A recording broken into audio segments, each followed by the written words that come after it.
Bum bum bum. Bum bum bum. Hello, hello. My good friends. How are you guys? What is the good news? Is it bussin'? It's bussin'. It's Magic School bussin'.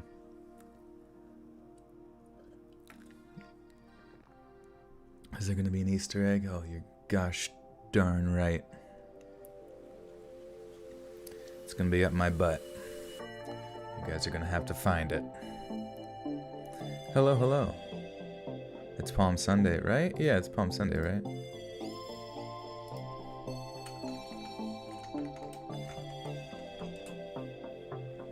Wait.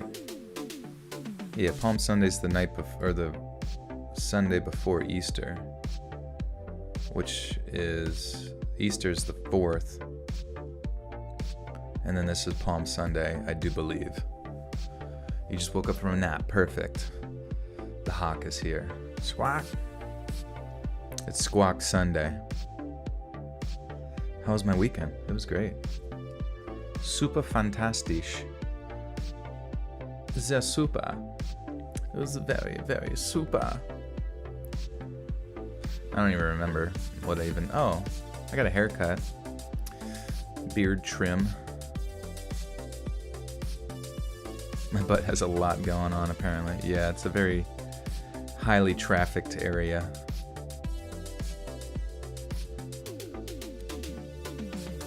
Brighten up the mood, that's what I like to hear. Will you be interested on doing a song with your deep voice? Yeah, I'm down. Let's do it. Let's collab. Pradeep has been summoned. Pradeep, I got your favorite backpack ready at my feet. Should you decide to smash your body into the door to get in, I will let you in. You dreamed I embraced you with your massive biceps. Good. Good, good, good. Hopefully that led to a suplex. One of my favorite wrestling moves. Fresh cut, beard reveal. Perhaps you could go to the barber and collect the trimmings. I'm sure he wouldn't think that's weird at all. Burger King foot lettuce. Pradeep, the partner in crime. Robin was saying that in Norway, like he's every time they've ever had a cat, is pretty much the golden eagles will come down and like swoop the cats up in the field and stuff. I'm like, Jesus, imagine having an eagle problem. How old is Pradeep? He is 7, I think, which is crazy. Pradeep, old enough. Yikes. Thoughts on Butters? Like Butters from South Park? Yeah, Golsey, that's fine. No worries. My opinion on falling in reverse. Go. Okay, let me try it. Is that it? Felt pretty good. Wasn't too bad.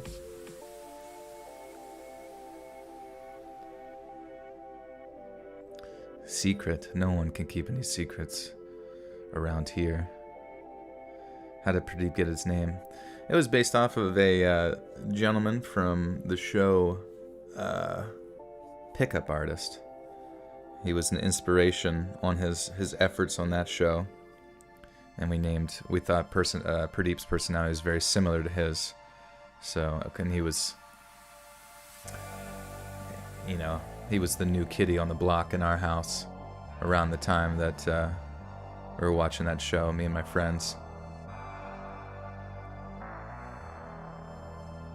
Hell yeah, this man is the new Beyonce. I'm ready. I'm ready to be the new Yance. What do they call her? Yance or B? I don't know. Whatever her nickname is. I want to go see Yance. You excited for the Chucky TV series that's coming out on Sci-Fi? Chucky TV series? Really? How the hell are you gonna extend that? Giving Chucky like full-on character development is gonna be interesting beyond like his typical just make jokes and kill people. We were watching Chucky in the Discord, Chucky 2, and I was commenting on the fact that, well, we all were commenting on the fact that pretty much everyone in the kid's life was just like completely ignoring the fact that like he had to watch multiple people be murdered and die around him, and then like in his foster family, the one dude's like neck, you know, they supposedly has an accident, even though it was Chucky, you know, and the guy's neck just snaps right in front of this kid, but everybody's like, don't you go blaming that doll again, instead of being like, Jesus Christ, are you okay, kid? How do you get on the Discord? One of the mods can link you there. I believe good old Fry can do so. Thanks, Green. Hope you're having a swell day as well. Yeah, they can hook you up. Favorite horror movie? Oh man, it's hard to say. Obviously The Shining, I've said before, The Shining is always a good go-to. I really like ominous horror, you know, or like psychological horror. Do the single ladies dance. Me and Yance. Does Beyonce even make music anymore? I don't understand how she like maintains relevancy whenever like she hasn't made like a new song in what I presume is like since Single Ladies. I mean, I have no issue. I don't really give a shit, but it's just like, I guess some people just never really exit the public sphere. Any other fur babies? No, just the old kitty, though I would love to have more. Dr. Sleep was really cool. Yeah, Dr. Sleep was a huge change from The Shining, but I thought it was an interesting take. It was way different. Redo with my booty, just fart. I'm a 14-year-old girl.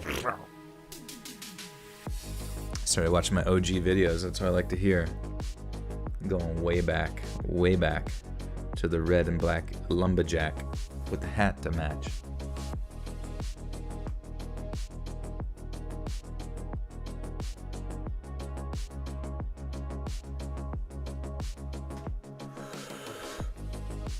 She's made heaps. Yeah, isn't she like a billionaire? Liz, you want to be a fur baby? Line up. Fur baby applications will be distributed momentarily. Godzilla versus Kong? I don't know who I would root for. Who do you guys think's gonna take the crown? Honestly, I hope neither survive, because they've been destroying our Earth for like 17 movies straight and nobody's stopped them. Also, I don't know, at what point did Kong get to be like the size of fucking Godzilla? Godzilla's always been like as tall as like skyscrapers and shit, and then you know, King Kong was usually just maybe like 1/10 that size.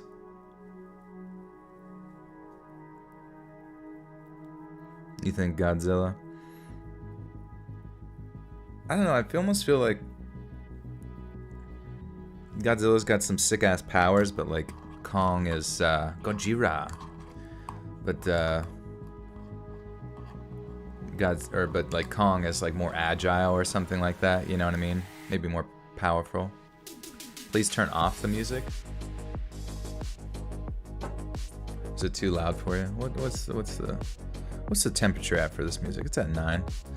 It'll stop after 20 minutes or so. And we will kick off to reading some stories. Don't you worry, my friend. Kong could win for real. I know. It's kind of funny. I think this, for as mediocre as the movie's probably going to be, I would say that they've done a fantastic job of memeing the shit out of that movie. And I think it's out now, isn't it? Or not yet. Kong versus Godzilla release date. Now I'm just like free advertising for them, people talking about it. Hong Kong, the 24th of March. Wait, so has it been out for a little bit? Oh yeah, $70 million debut. So that shit's already out.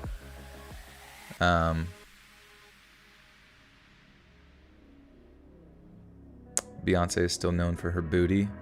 Well, I haven't seen it lately. Can it even compare to mine? HBO Max on Wednesday. Oh, the 31st. Okay, I think that's what I saw too. I kind of like that transition that they've been having for movies where you can like watch it at home around the same release as theaters. Obviously, it gives people like options on what they want to do, and also convenience. But now I don't want anybody to ruin it. Now I'm like kind of invested. Gonna hear stories about eggs? I hope so. Hopefully King Kong lays an egg and Godzilla raises it. Alex Love with the 10 buccarinos in the first donut of the night says, hello, it's been a while, but I'm back. I missed everyone so much, especially Jewel. I had to deal with that one crazy guy who followed me home from work a few months ago, if you remember that. I do remember that. I'm sorry to... Really? I can't believe that all came to fruition there. That's nuts. Well, I guess now you can finalize your story. That shit's crazy. I'm sorry to hear that. Thank you for the 10. What up, what up?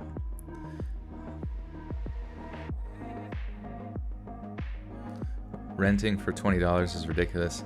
Is that how much it is? See, okay, I was curious like what the cost and all that kind of stuff was gonna be. Are theaters open? Yeah, I mean it depends on where you're at. Like it seems like each area is taking different approaches, but you would just have to check your area to see if they're operating it. But it is kind of weird, the fact that question of whether or not theaters are open has been something that I've pondered and a lot of people have asked. So it's like I almost feel the fact that like people are asking that almost is kind of detrimental to local theaters as far as how much money they will make. Have I watched Falcon and the Winter Soldier? I have not. No, not a super. Lately, I lately have not really been super into superhero movies all that much. Liz, you want to get a tattoo so bad, but you don't know what to get. You just want to look cool. Do you think tattoos are gonna make you look cool? Maybe you should just get one right on your face, right on your forehead. It says "Fur Baby." Hello from Malaysia. Hello, hello. It's a long way away. Miss Molly with the 10 says, Joel, how are you, my love? I'm good. Nothing going on here. Just showered and I'm chilling, writing smut, listening to you. That's what I like to hear. There's really no better inspiration for the smut than this stream. It's where all the great smut writers have started, right here in the chat.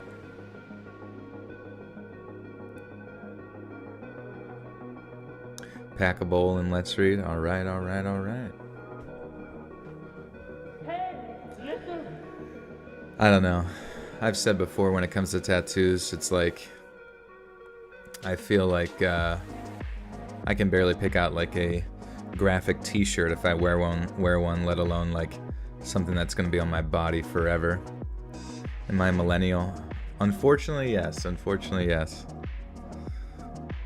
It's weird. The millennial thing was like something I never even like thought of myself as, you know. I've like, especially whenever I was younger, you know, like the concept of whatever generation you were was never really came up. But I've noticed that like Gen Z people are very aware that they're Gen Z, but back in the day I never like for a second ever like considered my generation as anything independent other than the fact that I was whatever age I was, you know. Melinda, thank you for the buckaroonie. Thank you, thank you. Ever done scary Shake Shack stories? I know, that sounds yummy though. Do you have a Shake Shack around your location? Hot and sexy Shake Shacks in your area? The generation thing is irrelevant. I know, it's like Joel's quite obviously a boomer. I do have my boomer moments for sure. And sometimes I Definitely being in the middle, you kind of fluctuate back and forth. If you're born in 2000, what gen are you? I don't know. What is that? Probably... I don't know what the fucking cutoff is. It doesn't even matter. Everybody looks at the same fucking memes. Usually.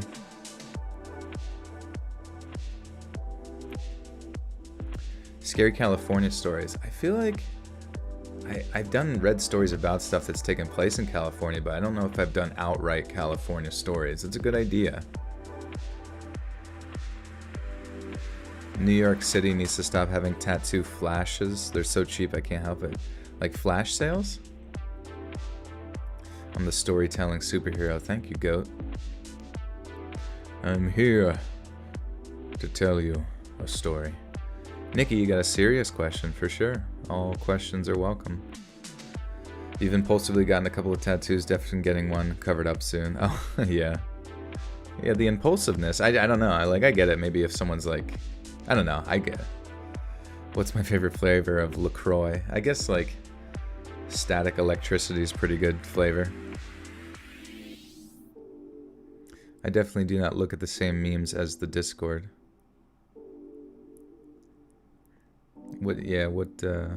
Oh, as my Discord?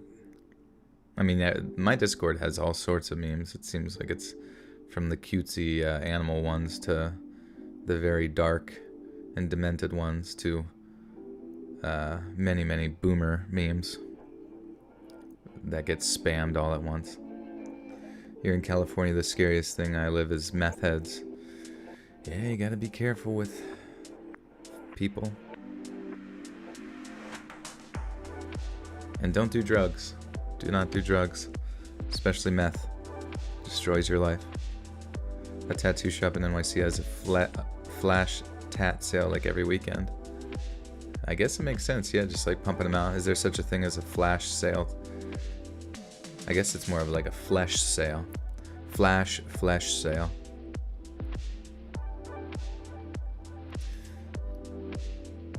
Pierce, first live you caught. Well, welcome. In another minute or so, as you can see on the screen, we will kick off reading some Easter stories on this Palm Sunday. Damn, I just joined and your prob ending soon. You have to go. You don't have a new vid. Oh no, this is a live stream. No, I'm not ending, so I'm actually just starting the narration. So if you want to stick around, or if you want to wait for the stories to be in their fully edited form tomorrow, 7 p.m. Eastern Standard Time, as usual, no worries, it's up to you. Temporary tats that look real. Right, yeah, just get a fucking temporary tat. I don't know. Tats are cool though. Just not for me. Unless I I don't know. If I felt really emotionally connected to something or someone and wanted to remember them in some fashion, something symbolic, I don't know. But it's just, as far as like I don't know. You see those people who get like their entire leg just covered in just black ink. It just seems like kind of like a pain in the butt.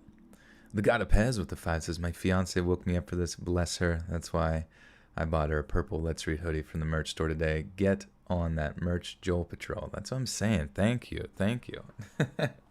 I'm glad she woke you up. You guys are devoted, and I appreciate that. And now you can enjoy it as a couple. And thank you for buying merch, too. I really appreciate that. If you feel so inclined to send a picture of yourself wearing that merch over social media or Discord or something like that, I would love to post it. Hey, Hockey Dude, have a good night. Good to see you. All right, we have arrived. You're getting a tattoo dedicated to horror and scary stories. So excited. It's going to be the Grim Reaper in a rocking chair reading a book to a little girl. Nice. That does sound pretty sweet. Who draws my art? So this one's actually not Robin this time. This background here is from a guy by the name of Space Goose with 3 O's. You can find him on Instagram.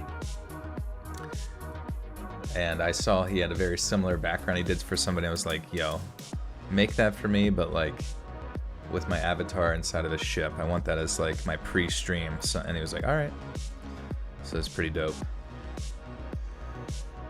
Well, guys, we are going to switch over to my reading screen here. Make sure you get yourself nice and comfortable. Make sure you like the stream. Share this out with grandma, Facebook, Twitter, wherever you feel so inclined. Instaslam. Always appreciate the support.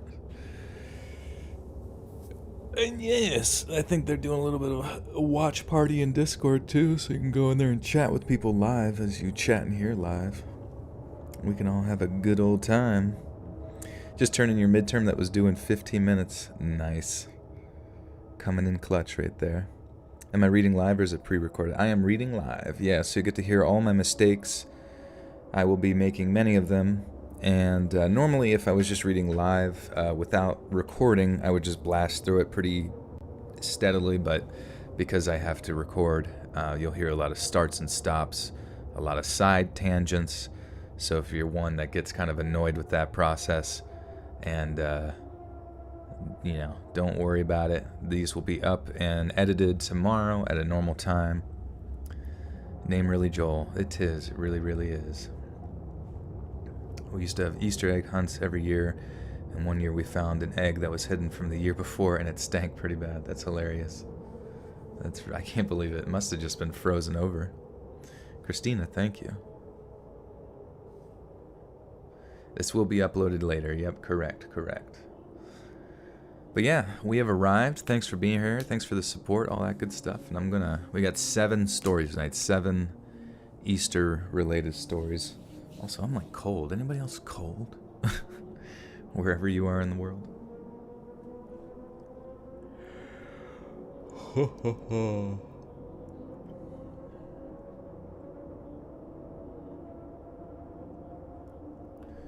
Norwich is pronounced Norwich. I gotta look it up. Looks like this story is gonna be taking place in Old England. So I'm sure there's gonna be lots of great pronunciations.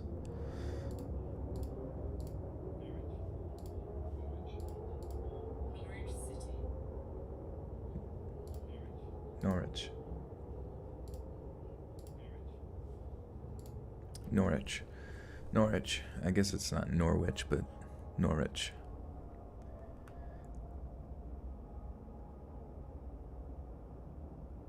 On Good Friday in the year 1144, the dead body of a young man was discovered in Thorpewood, just outside the city of Norwich.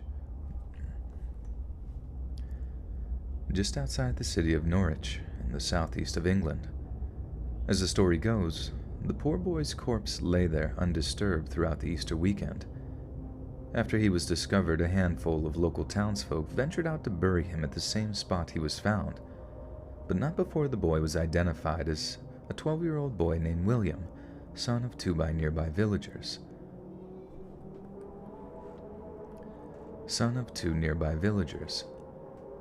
Despite there being very little in the way of clues to identify the boy's killer, his parents evidently had their mind made up, concerned who was to blame. They were extremely vocal in their wrongly held belief that it was actually a group of local Jewish people that were responsible for their son's death. Given that I just finished Palm Sunday. It's Monday in Malaysia. I'm listening to... Oh, nice. Perfect timing. Given that William was employed as an apprentice tanner... What the fuck? Sorry. There's going to be a lot of mistakes tonight. Given that William was employed as an apprentice tanner, he had occasionally been in contact with some Jewish members of the community, but his family had become enraged at the idea of him working alongside people of a different religious... But his family had become enraged at the idea of him working alongside people of a different religion or background. William's family were local Anglo-Saxons, several of whom were married... Several of whomst were married priests following local I see. Okay.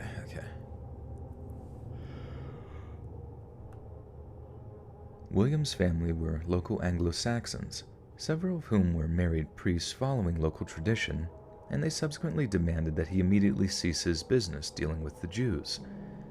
And as bizarre as it sounds, the entire belief that local Jewish people were to blame seems to be based solely on a nightmare which William's aunt had.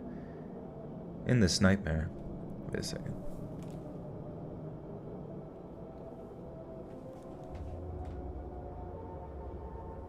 Wait. I can't tell if I'm like hearing water going through pipes or my computer is like making a shit ton of noise.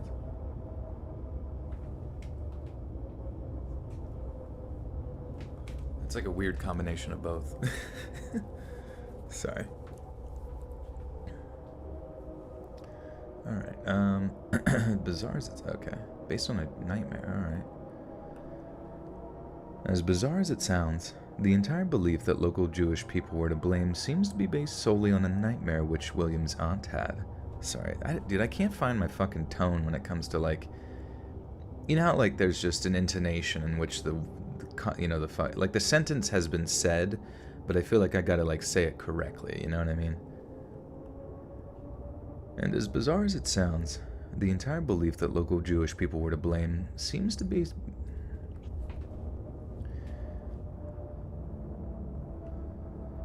And as bizarre as it sounds, the entire belief that local Jewish people were to blame seems to be based solely on a nightmare which William's aunt had.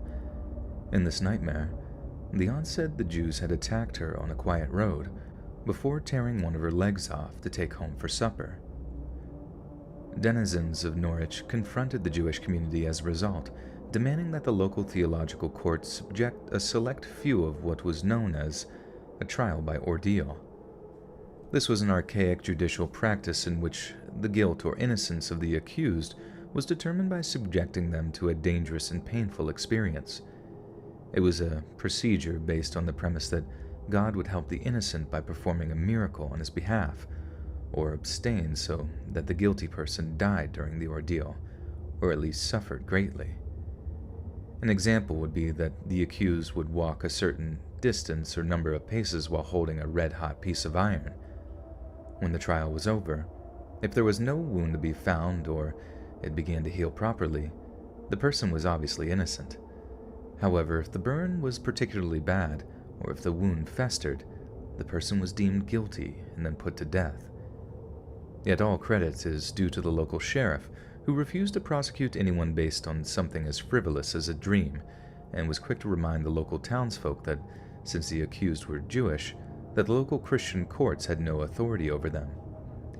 Yet such vicious rumors, exacerbated by a prevailing and insidious anti-Semitism, meant that the local Jewish community had to take refuge in the Lord's castle for fear of their neighbors' reprisals. 6 years later, in 1150, a priest named Thomas of Monmouth. What is it? Monmouth. Sorry.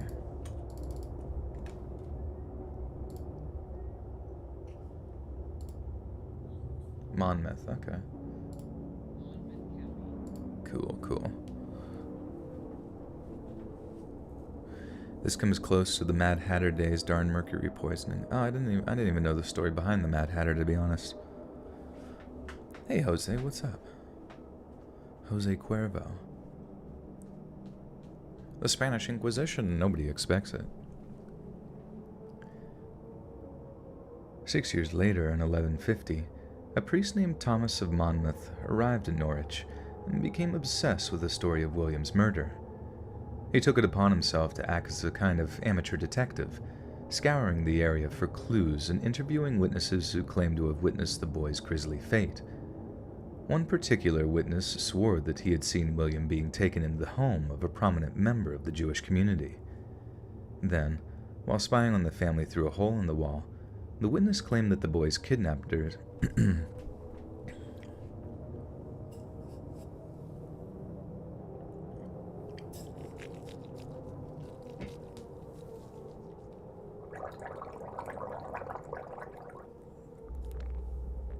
Oh, sorry. Maybe listening to this while walking back from work at midnight on a lonely road was a bad idea. Perhaps. Hopefully nobody comes to take you by trial by, what's it called? I don't even remember what it's called. Trial by something. Make you hold a cast iron thing.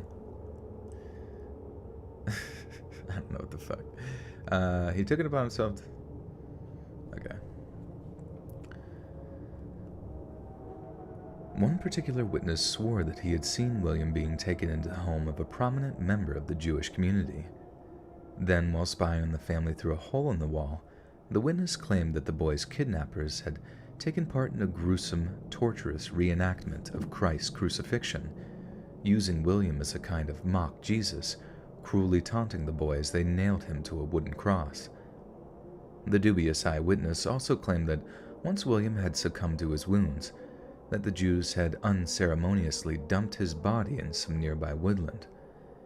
Having gathered multiple, supposedly truthful accounts, Thomas wrote the following.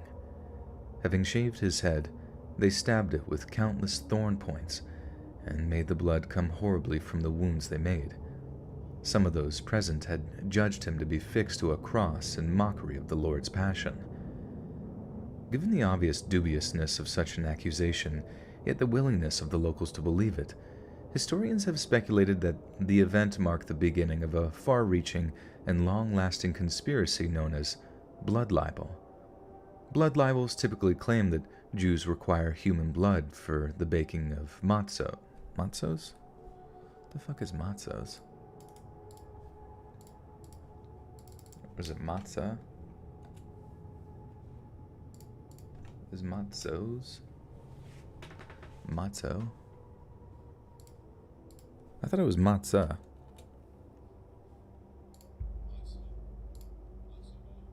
Oh. It was a matzo ball? I always thought it was a matzah. With an A, my bad. Oh yeah, Vic, so this is a, this is an old story from like 11 something, so people were quite not so butso back then. Just want to clarify that this is like a historical story. If anybody's like, it's obviously there's no support of any sort of negative action against any people group. It's this at the end of this story. I think it's pretty obvious that it's a reflection of a time in which was wildly ignorant. You know, I mean, that's pretty clear, and that the moral of the story will be to not be an insane person. Okay, I don't know. I'm so used to people being like shit going over their head that I feel like I have to like explain shit to them because everyone's like, I don't know. You know what I mean? It's Twitter's fault. Just go blame Twitter for all that bullshit.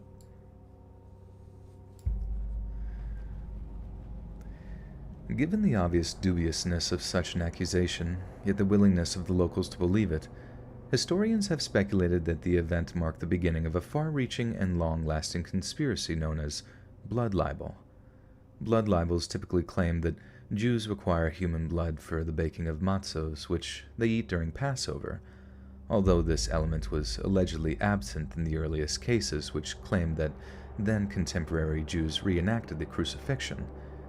The accusations often assert that the blood of the children of Christians is especially coveted, and, historically, blood libel claims have been made in order to account for the otherwise unexplained deaths of children.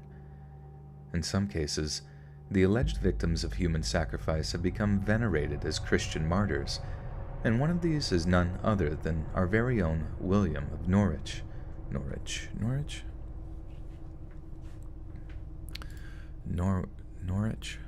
How the fuck do I say this?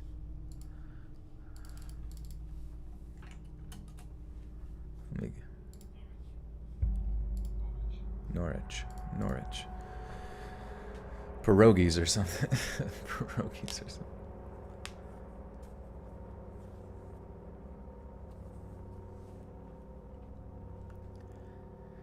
In some cases, the alleged victims of human sacrifice have become venerated as Christian martyrs, and one of these is none other than our very own William of Norwich, the apprentice tanner.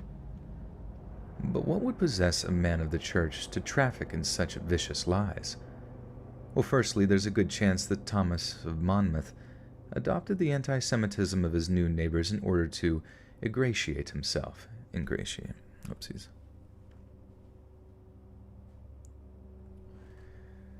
Well, firstly, there's a good chance that Thomas of Monmouth adopted the anti-Semitism of his new neighbors in order to ingratiate himself. It's also clear that Thomas would have had a lot to gain if the boy's death could be venerated as martyrdom, as it would make Norwich a destination for England's many religious pilgrims. With the First Crusade having occurred only 40 years prior, and the Second Crusade only a few years from the beginning, religious pilgrims were most definitely in vogue at the time. Wealthy pilgrims would swell the coffers. Norwich. Wealthy pilgrims would swell the coffers of Norwich Cathedral and increase the prestige of those that served there, which obviously included Thomas. Over the course of the next 20 years or so, Thomas of Monmouth would write The Life and Passion of St. William, the Martyr of Norwich, an extremely dubious work that was essentially a compilation of lies and baseless accusations. One of these accusations consisted of Thomas's claims that the local sheriff was bribed by the Jews to protect them. Thomas repeatedly invokes God as a source of protection for the people against the corrupt Norman sheriffs, claiming that the sheriff who protected the Jews was subsequently punished with internal bleeding. Thomas also wrote that he spoke to a formerly Jewish convert on Whoopsies. Pradeep wants in. Do you guys want Pradeep? Let me let the old kitty boy in. One moment. Uno momento. Mischievous dog.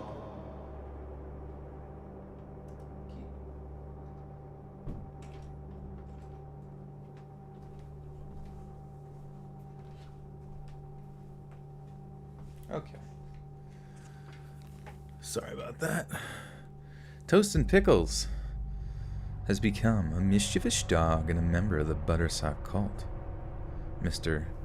Pradeep is in the room right now, smashing his face into everything possible, marking his territory, letting me know it's time to submit. Christy? What's up, Christy? Oh, God.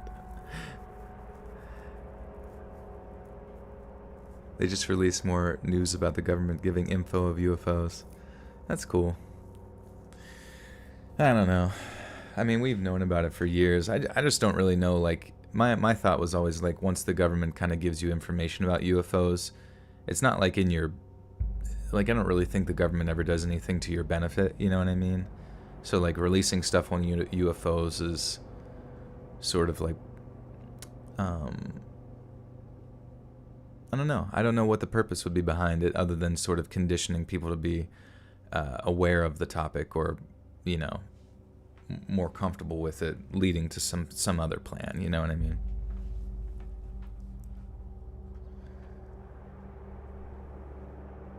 Thomas also wrote that he spoke to a formerly Jewish convert.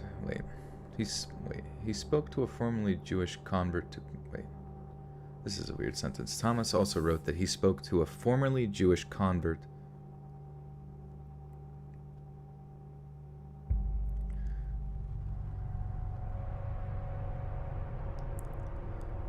Mischievous dog.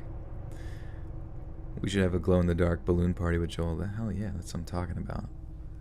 Glow-in-the-dark and balloons. Oh yeah, you could put the... Don't you put like glow sticks inside of balloons? That would be pretty sweet. That would be fun, especially if you did like the ones, I don't know how difficult it would be. I guess once it gets in there, if you kind of turn it on its side or something, and then did like helium, that would be awesome. I gotta sneeze, sorry.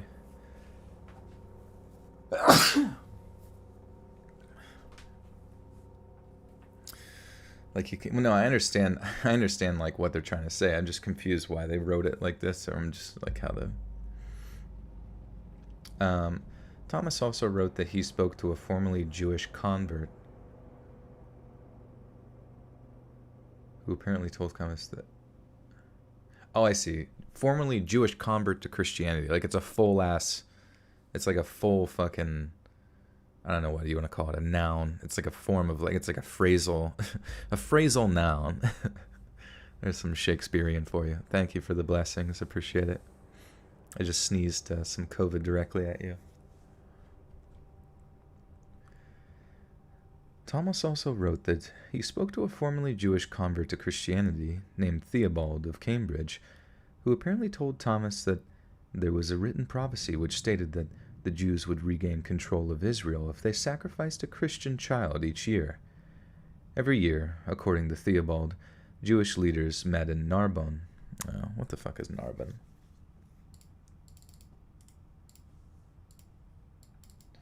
I feel like I gotta put this story at the end, or like somewhere else, because I feel like starting with this story is kind of like turns people off, like, you know what I mean, like confuses them, like what the hell? Narbonne. Narbona. Narbonne. I would just say Narbonne.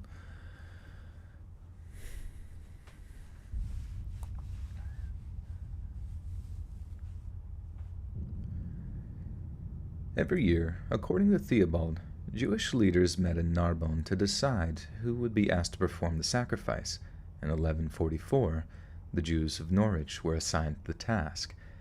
Yet despite the book being so full of outright lies and conspiracy theories, what's interesting to note is that the book does actually contain enough information for us to draw our own more accurate conclusions as to what actually happened to him. For example, Thomas of Monmouth seems to have completely ignored the fact that William was last seen in the company of a man claiming to be the Archbishop's cook. This mysterious man personally went to William's mother to ask her permission to employ the young man. This man was never found, and the details... How did cats enslave us into feeding them? I have no idea. And we do it so willingly.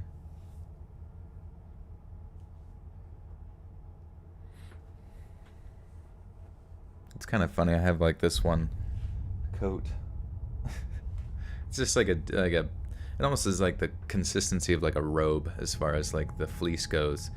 But like I have it on my bed right now, but like for like 3 times a day, Pradeep just comes up to it and like grabs it and starts biting it and like kneading on it for a long period of time. I assume he's trying to mate with it. I don't know.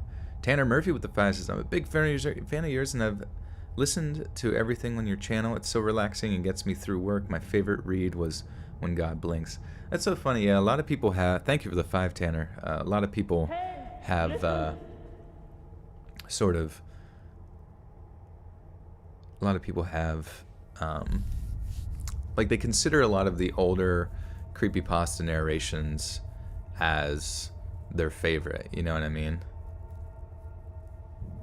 And I don't know, it's interesting to me. I guess those are easy to remember because they have certain titles and stuff, but a lot of people love the, just like, what was it, A Favor for a Favor, if you remember that one.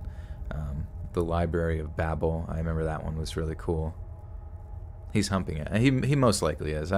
He probably has his little red rocket sticking out, which, hey, I guess that's the best way for me to reconnect with my cat. We're very intimate.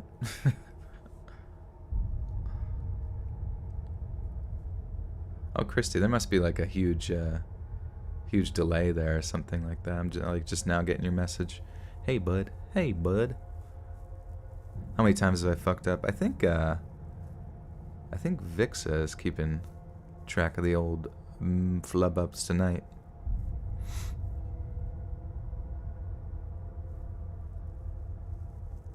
Hell's bells. No, I know. We're proving that point many a time tonight in this story. Very well aware of that. Can you do a live audience performance for your roommates? Oh, lol. Yeah, you guys have never asked. You've never... I try to read to you in your sleep every night through the door, but it doesn't seem that you awaken to hear it.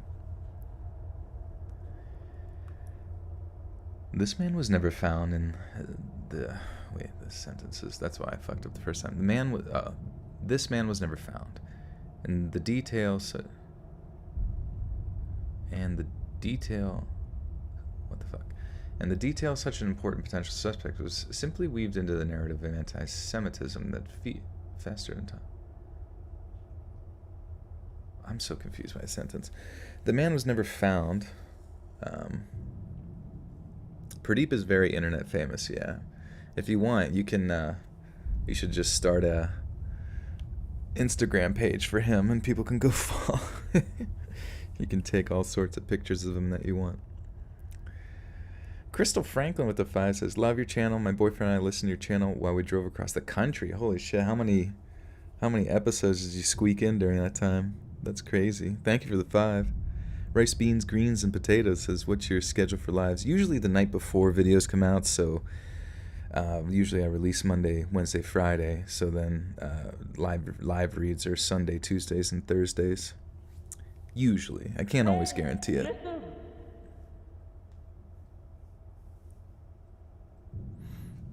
What the fuck? Okay, how do you say this sentence? This man was never found, and the details such an important. Okay. And I don't know.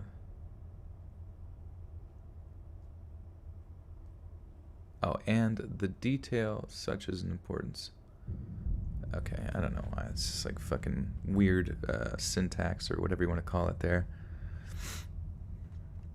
Your cat's still nursing. They're all like 4 and older. Yeah, I mean, he's pretty. I don't know. People say like when they do that, they're like miss their mom. I'm like, well, then why does he have a boner? Is that what he wants his mom for? Do I get scared while reading? Yeah, I'm pretty terrified right now. You wish YouTube would have told you were alive? Yeah. Yeah, I don't know. I've given up on YouTube notifications. If you guys want to like find out if I'm live, it's probably best to just follow me on Twitter or join the Discord. You saw a lady nursing a kid that was already 5 years old. It was so weird. Yeah, I don't really know what like the cutoff is for nursing. I mean, I've heard. I do like when people are like, "Oh yes, how old is he? Oh, he's 260 months," or something like. You know what I mean? I just have no fucking clue why people nurse until like they're that age. That shit's insane. You were on a website that sells VST to make music. I went to inspect, and from there I found out all of the VST can be downloaded for free. That's huge. Nice. Yeah, VSTs are very helpful. I used to use VSTs before I got, actual hardware for microphones, but I would use a VST to remove background noise. It was very, very helpful. Space Monkey with a 5 says, when Christ died on the cross, many things occurred. The veil to the temple was torn, the earth shook, and the dead rose. Brum, brum, brum. Pradeep is a pervert. This is very true. That I can absolutely guarantee. Hey, listen.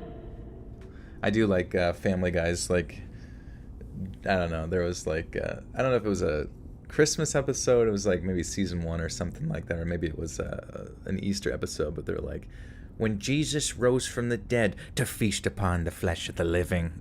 It's just funny. Brett Ellerbrook with the 10 says, hey, thank you for all your reads. They really help me calm down at the end of the day. Much love and thank you. Thank you, Brad. I appreciate that. You're welcome, my friend. Glad to have you. Sorry about my delay here to get on with this story. I just need to like formulate in my head, and I keep getting distracted. Not that I don't mind chatting with you guys. Oh my gosh. Pradeep's ripping the shit out of my fucking backpack for no reason. Am I friends with any of the other horror narrators on YouTube? Yeah, definitely. Definitely feel pretty close to them, I can't even, like, there's so many good ones. So many just good, nice personalities to interact with, very open. I just did, I'm friends with Darkness Prevails, and we actually just did a bit of a, mine's going to show up on my channel, on my podcast soon, where I'm promoting his podcast on my podcast on Tuesday. So even you'll see a notification for the new podcast going up, but that's going to be promoting his, and then mine is also just promoted on his podcast this Saturday, which was yesterday. So it's nice. Everybody's super friendly, and it's easy to kind of like promote each other's content because it's very similar, and it kind of just comes down to like handing some audio over to each other. He's mad that I called him a pervert. Yeah. He's taking out. It's nice that he's got the backpack down here because it just like keeps him in one spot, and he gets to be close to me, which seems to be his obsession. Do I screen these stories before reading? I do my best, but a lot of it's sort of like I have some people assisting me with that process, and then also like a lot of it's like finding keywords and stuff like that within stories that are submitted, and if there's any grammatical errors, it can't always be caught ahead of time. Have you watched Mr. Balin? He was a Navy SEAL turned YouTuber. I have not, no.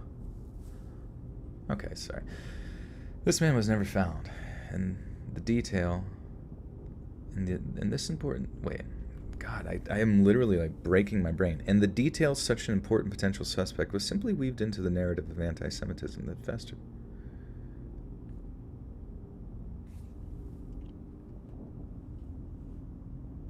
Oh, you didn't mean to delete it. No, that's okay, Fry. No worries. I read it. I got it out. I got to read it before it got deleted. No worries. This man was never found, and this important detail of the potential suspect was simply weaved into the narrative of anti-Semitism that festered in Thomas's writing. Could this have been William's killer, or was there some other individual or group that was to blame? Despite the fact that the life and passion of St. William, the martyr of Norwich, seems to assert that the young man was crucified, it details a catalogue of wounds that make it clear that there was no way William was actually crucified. You see, when it was found, parts of William's corpse were burned and blistered, suggesting that he had been tortured by someone pouring boiling water on him. What's more, a small spiny comb known as a teasel. So lost with the story. Yeah, it's just like, basically it's like a whodunit type of like true crime vibe that I'm getting, but like because of the ignorance of the year 1144 or whatever into 1150 in the age of the Crusades, the blame is kind of like religiously, ignorantly being placed upon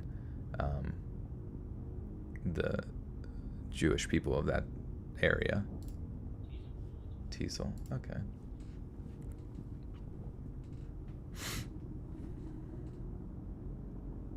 Is this a good story? I think it will sound better once I have it all edited together. I got so sidetracked that I'm like...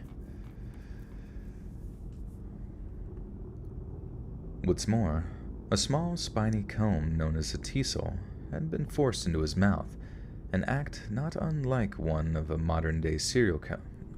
What the fuck? An act not unlike one I see.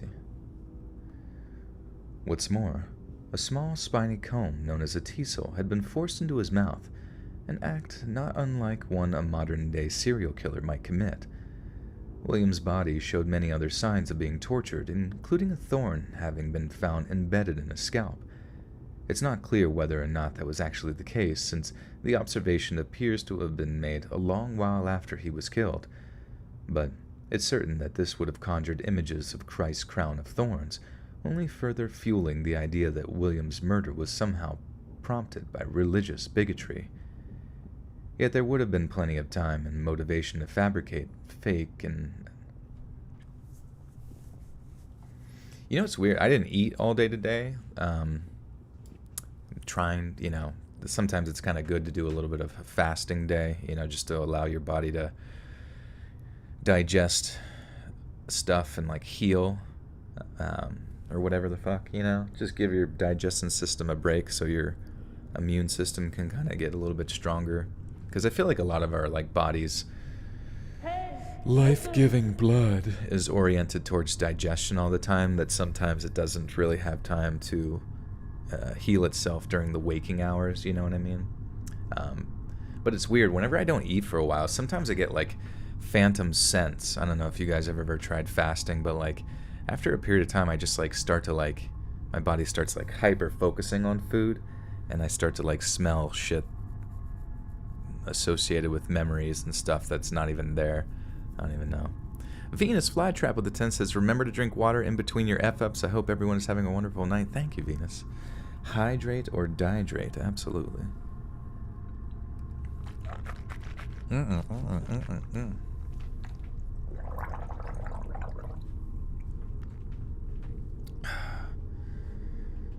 What is this story? People are effed up. Believe me. I mean, this story, like I said, this story is from the year 1144.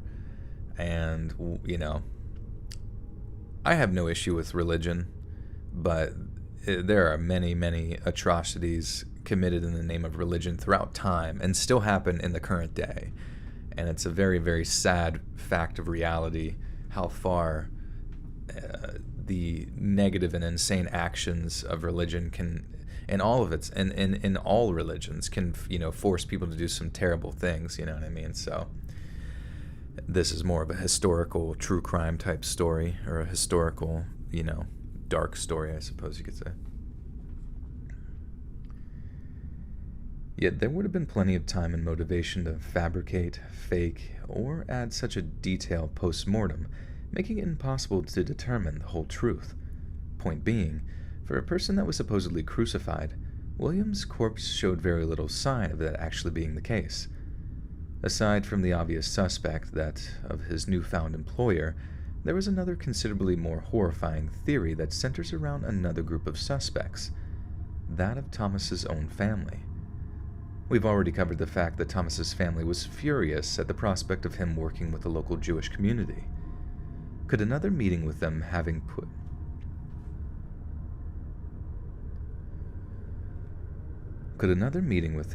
pushed them over the edge? The idea of William's death being accidental has been flirted with by a handful of historians, and this includes the theory that his murder was simply a punishment beating.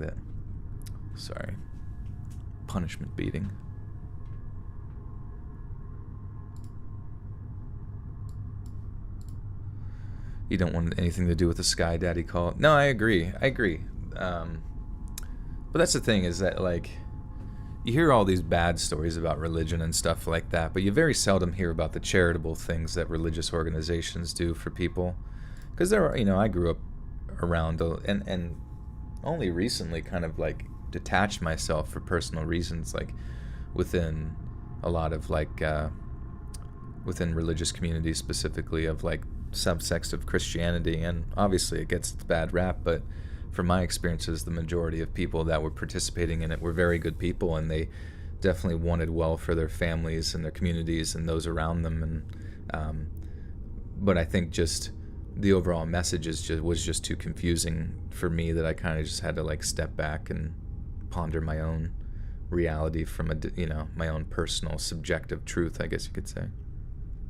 Can you believe in God and not be part of a religion? Absolutely, you know what I mean? Like, and I think that's the difficult thing, is that even people who are part of Christianity, Islam, Judaism, various, anything, any subsect of spiritualism, wherever it might manifest itself, people don't even realize that their sort of, like, experience therein is just as individualized or subjective as their own, individual existence as a human being. You know what I mean? Like, it's like, you might consider yourself part of some sort of, like, Southern Baptist church of sorts or whatever, but your perspective is towards who God is, or what God is, or, all the various, like, beliefs and stuff like that, could be completely and utterly different than another person that sits next to you at church or whatever. You know what I mean? So it's like,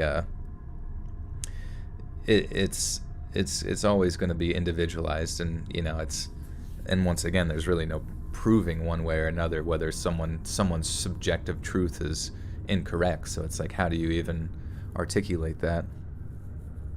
Personal spirituality is greater than organized religion. I agree, because, like, you're, like, what do they say? Like, individuals are geniuses, or individuals are good, but groups are insane. You know what I mean? Like, you can get a lot of people to do some insane things through the process, the sort of proof, the theorized proof, or rather, like, the psychology of groupthink. You know what I mean? You can get a lot of people, obviously just from religion itself, or various, like, political motivations and things, which a lot of them, like, crisscross over and share very similar psychologies there. But you can get a lot of people to do some shitty things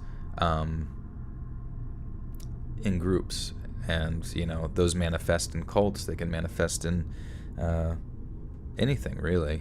So it's Lopez said, you were force-fed religion as a child, so I'm very on the fence about all my beliefs. That's fine.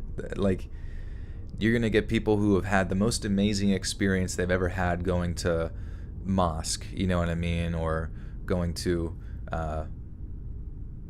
Bible study or something like that, or they find the community, the one connecting factor is that we as humans desire community, and they find, like, whether it's, going to the cult of CrossFit, I'm just joking about that, but you get the idea, like, it's a community thing, or going to the cult of the pew, you know what I mean, like, the humans are just innately drawn towards communities and things that make them feel welcome, and sometimes those sort of like underlying connectors are oriented around a dogmatic religion and those kind of things, which in my opinion then you kind of have to go into the details of, like, well, does that dogmatic religion provide a net benefit to the community and those that participate in it, or is it a negative aspect? Like, do they ask them to behead people and shit like that, you know what I mean, or do they ask them to go out and, like, ring a bell and fucking raise money for kids with cancer? Like, you know what I mean, there's a big difference, and a lot of people want to throw blanket statements over everything, but I feel like in everything in all of life, there you have to approach everything with nuanced detail, otherwise you're just going to kind of hyper generalize people, like this like people did here in this story, by just saying the blood libel thing, you know what I mean? It's a slippery slope with how you define and characterize individuals and groups, because it can lead to really, really bad shit.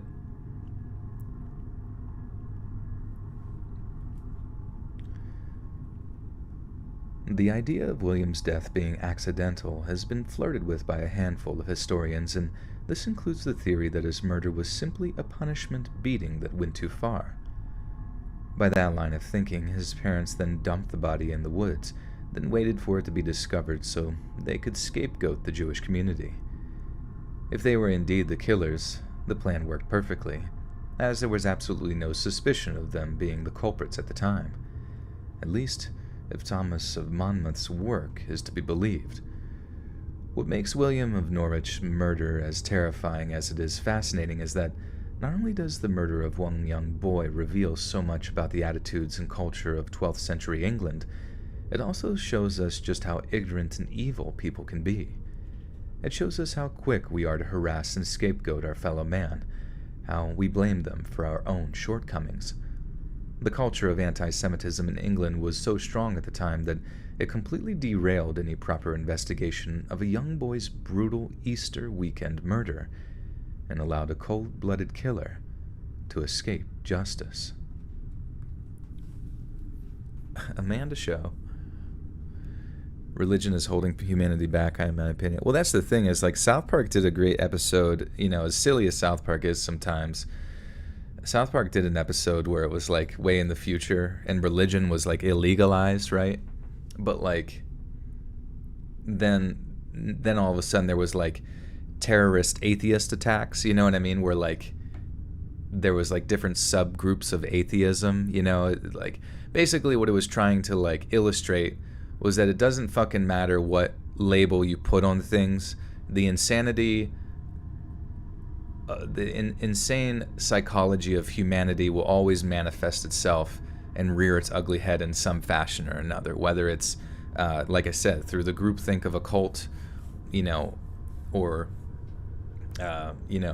it's always going to be intertwined with some sort of desire for political power or various other really depraved things that people desire. You know what I mean? Like someone's always going to spoil the eggs, I guess you could say. You know what I mean? Like it's like the depravity of humanity knows no bounds and really knows no labels either. Like there's just it's everywhere, and it's unfortunate that like or I guess like crazy humans are very susceptible in the very organized world of groupthink of religion, but it doesn't mean that same psychology doesn't extend out to sort of other encompassing labels, The Twisted Technician with the 5 says, hope everyone's having a great night. Thank you. I think we are. I think we're doing great. To be fair, religion got early humanity stopped killing itself long enough to form society. Yeah, that's the thing, is like, to just sort of like place blanket statements on any group of anything is only going to give you a minor and completely ignorant picture of what reality is. Humanity is a messy, sad, and depraved, but also beautiful expression of itself, and you just have to take everything in the world in a case-by-case basis. Sir Midnight World of Horror with the 5 says, hey, let's read, hope you're doing great. Your podcasts and videos keep me sane while at work. Hope to do some narrations with you in the future. Absolutely. Nice. Yeah, send me some of your video, your stuff, and I will take a peek. I've been enjoying getting people involved in the Reddit videos and the subscriber videos, like at the end. It just kind of, I really feel like a good way to give back to the community and those who create is to allow for participation and collaborations and that kind of thing. Joel, let's read, please. I'm trying, dude. I'm trying. The God of Pez with the 5 says, Joel, it's been too long since I've requested a date. Daring you to do 10 push-ups once again. My friend. Anybody else is welcome to join. All right, you guys want 10 push-ups?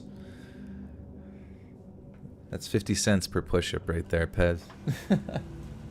I'm going to do it. I need to get a pump in anyways. I need to get my blood flowing. You guys won't be able to see it, but you'll be able to hear my fucking breath after I'm done. I can hear you guys. Anybody else wants to join in, feel free to. I'll count it out. All right, I'm going down. Going down. Oh, shit. Ugh. Yeah. 1, 2, 3, 4, 5, 6, 7, 8, 9, 10. Easy peasy lemon squeezy. Michelle Bell with a 3. Thank you, Michelle. Thank you. Sean, you couldn't see me? Oh, I thought you had like a camera on the floor. That's why I thought you had a camera under the bed. That's why I was like getting close to under the bed. Sarcastic Unicorn with a 14 Canadian maple syrup dollar says, yes, just in time for nap time. Have a great weekend. Great night. Sorry. Everyone sleep well. Thank you, Unicorn. Always appreciate it. 10 cock push-ups, yeah. Cock push-ups. They're gonna save you in a pinch. Christy, go confirm, yeah. Those are actually one-handed. You just pissed yourself. Nice. Better clean it up. All right. Next story. Let's go.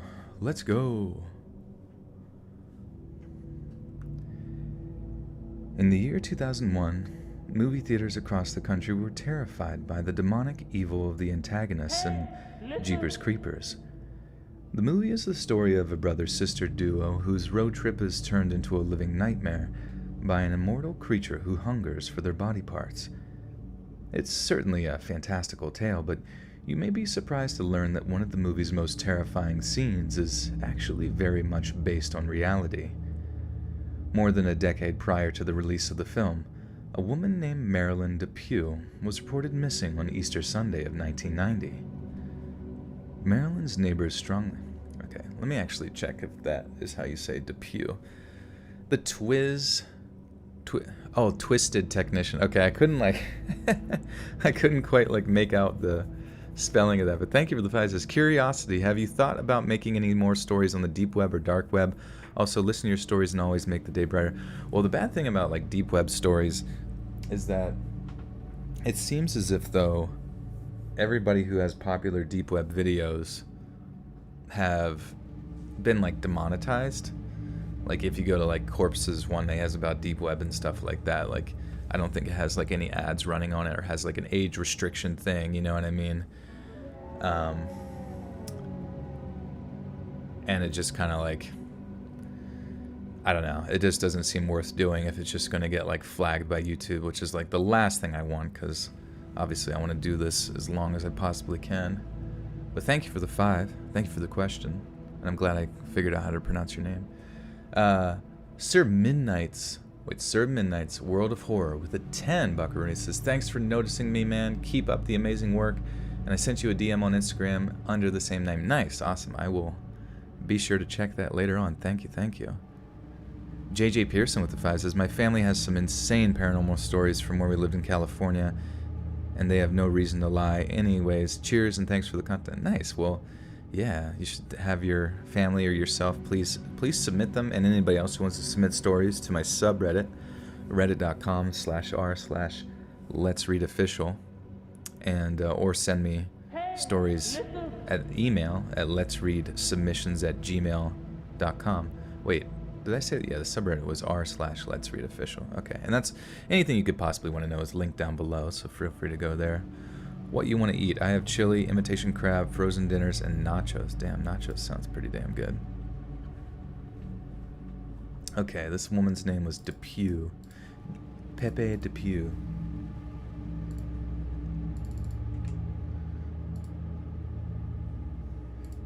Depew? Alright. That seems about right.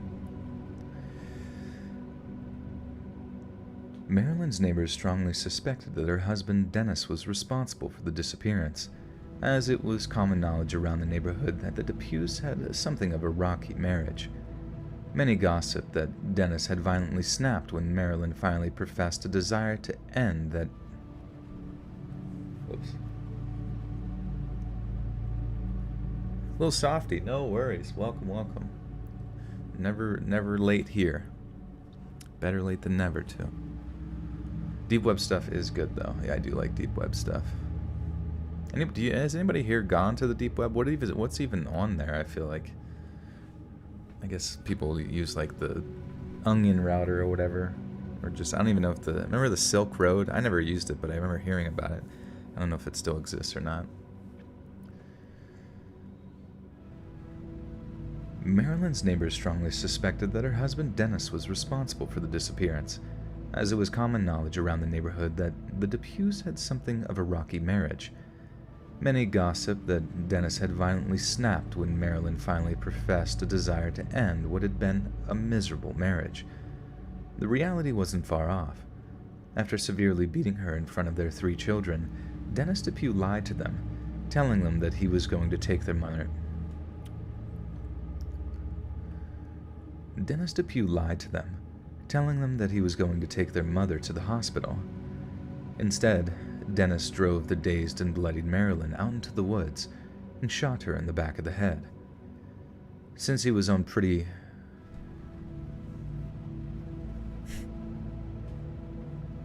Yeah, don't go to the deep web, though. I feel like you get hacked and that would suck wiener. Since he was on some pretty isolated Michigan back roads while he was dumping his wife's body, Dennis Depew assumed that he would be undisturbed. It was rare to find any vehicle at all driving down that stretch of road, but as fortune would have it, a married couple by the name of Ray and Marie Thornton were headed Dennis's way. They showed up as they slowed. They slowed as they saw an abandoned schoolhouse at the roadside, just in time to catch a glimpse of Dennis Depew, holding a horribly familiar shape wrapped in a bloody off-white sheet. Horrified by what they'd seen, the couple raced down the dirt road only to find that a man who had evidently killed once before was now pursuing them at breakneck speed. The ensuing car chase between Dennis and the Thornton couple will seem eerily familiar to anyone who has watched Jeepers Creepers, since this confrontation is essentially reenacted.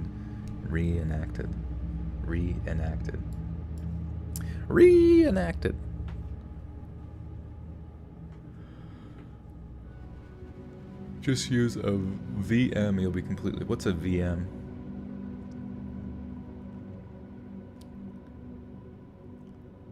Is that a true story I'm reading? Yeah, it's like a... Seems like this one and the last one were kind of like true crime oriented.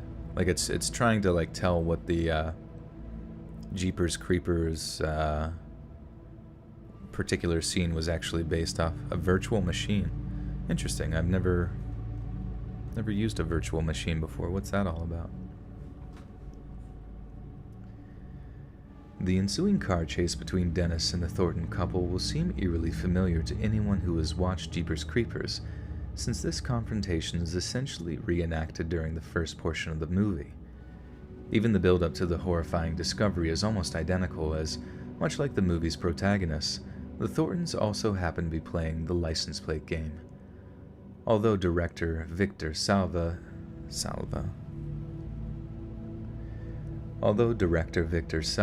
never cited the Depew murder as inspiration, it's rather hard to imagine that he wasn't influenced by it in some way. After failing to catch up with the Thorntons, Dennis Pugh then hid the truck he'd used to chase them, and for a good long while, there was no concrete leads on who killed the woman whose body was found behind that old abandoned church. Then one night, many months later, Dennis sat down to watch an episode of Unsolved Mysteries to find that the focus of that night's feature sounded strangely familiar. The show's narrator detailed a murder that had taken place in rural Michigan, and it also featured the testimony of a young married couple who had been chased down a stretch of highway after having witnessed the disposal of a corpse. The realization hit Dennis like a ton of bricks. They were talking about him and his wife, and by that point he was officially the case's primary suspect. He panicked, jumped into his new truck, and fled to the safety of a hideout in Texas, where he lived for 11 months under an assumed name. But after Hank Queen was discovered to be none other than Dennis Depew, and members of the public Dennis the Menace, yeah, that's what that movie was based off of. He really inspired a lot of movies. A computer inside a computer, huh? That's computerception. What the hell? Unsolved Mysteries to the rescue. They did it. I mean, that's crazy though. Like, they were able to create an episode of Unsolved Mysteries that quickly. You wouldn't think it would be so, like, immediate.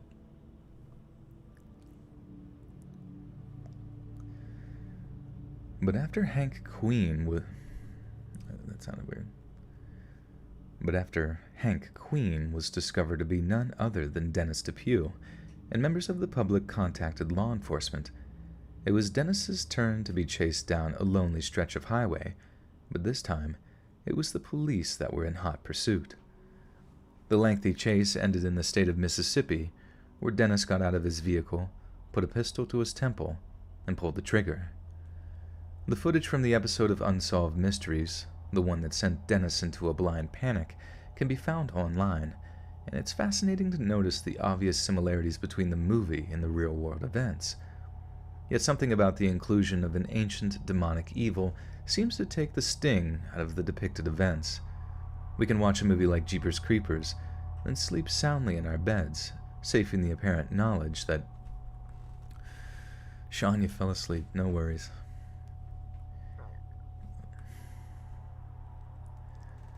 We can watch a movie like Jeepers Creepers, then sleep soundly in our beds, safe in the apparent knowledge that it was only a movie.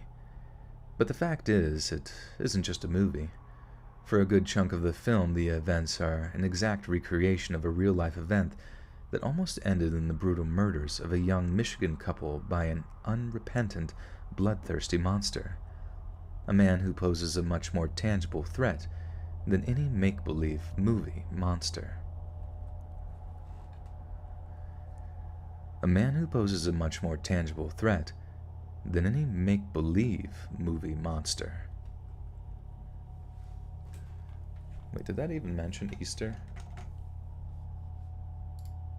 Oh, like right in the beginning. Reported missing on Easter Sunday of 1990. Okay. My voice is too soothing. It's so soothing that you'll never feel pain again. Stigmata. Okay. Let me lube up the old lips, huh?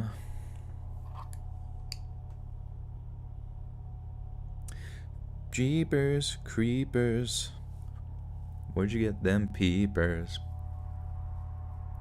Jeepers Creepers, where'd you get them eyes?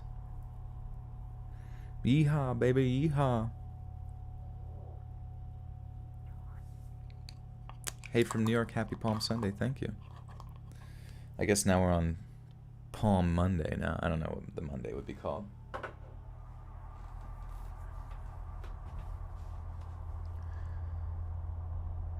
It all started with a mountain biking session back in early March of 2010.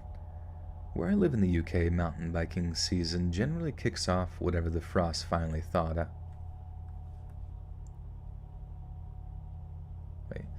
Where I live in the UK, mountain biking season generally kicks off whenever. Oh, I say whenever. I said whatever. Wherever I live in the UK, mountain biking season generally kicks off wherever the frost finally. Whenever. My bad. Swamp and bayou stories. I think I have Louisiana stories. I don't know if that's like related. Where I live in the UK, mountain biking season generally kicks off whenever the frost finally thaws out. Harder, colder rounds tend to mean more traction. Colder round? What? Harder, colder round. What's round? Dude, I'm fucking hungry. Round. Definition. Colder round. Is that like turf or something? Or being such that every part of the surface of the circumference is equidistant from the center. Is there like a noun? Oh, maybe I meant ground. I'm an idiot. Probably ground. Harder, colder ground. Yeah, I don't know why I thought round. I'm just like, oh, they're from the UK, you know. Shit and piss, or whatever they call it. Butter and biscuits. Harder, colder ground tends to mean more traction, but it brings a host of other problems, one of which is getting some pretty horrific injuries if you're unlucky enough to bail. Get injured in spring and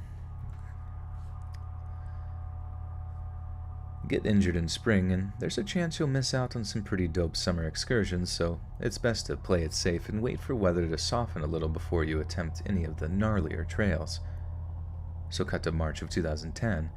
It had been one of the coldest winters in living memory, and neither myself nor my best friend turned flatmate had been out biking in months. By the time spring hits, we're so desperate to get out there again that we're just about sweating bullets, and pretty much as soon as the temperature hits double digits again, we're planning on our first proper ride of the year. Then before you know it, we're loading our gear and some lunch into the boot of his car, and driving about 15 miles out of town to this massive forest that has the best mountain biking trails in the Northeast. Everything went fine. How were those tacos? Oh yeah. I don't remember. They were, memory wiping tacos, I think. They're kind of like Men in Black tacos, where every time you ate them, it just like shot out a flash.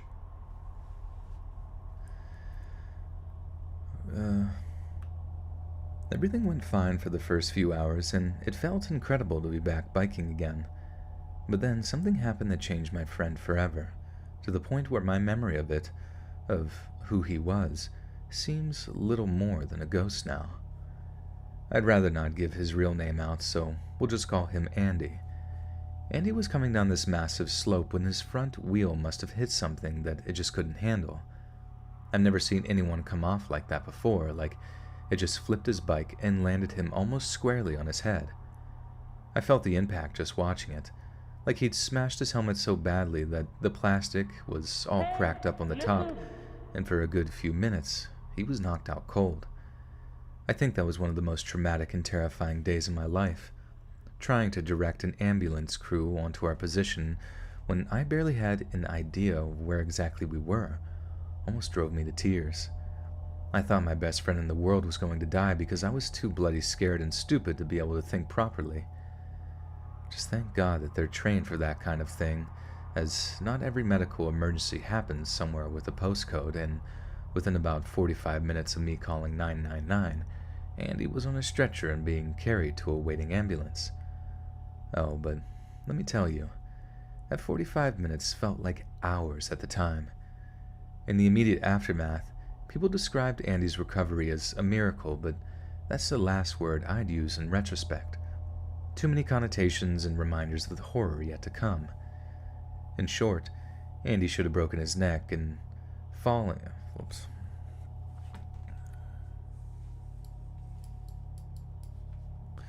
Venikins art with the two says, "Boop snoots to you and Pradeep Kitty." Thank you, Venikins.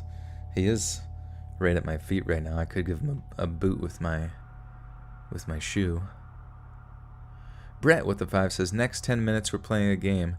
$20 up for grabs, 50 cents off for every slip up." Oh shit. Hey, listen. Alright. I feel that vibe. Peaceful Prodigy with the 2 says, "Remember Cooper, we gotta start the clock." Alright. It's 12:50 right now at 1 a.m. Let's see how far I can get. Vix is gonna have to keep track. Here we go. Where the fuck was I? Am I even in the immediate after? Okay.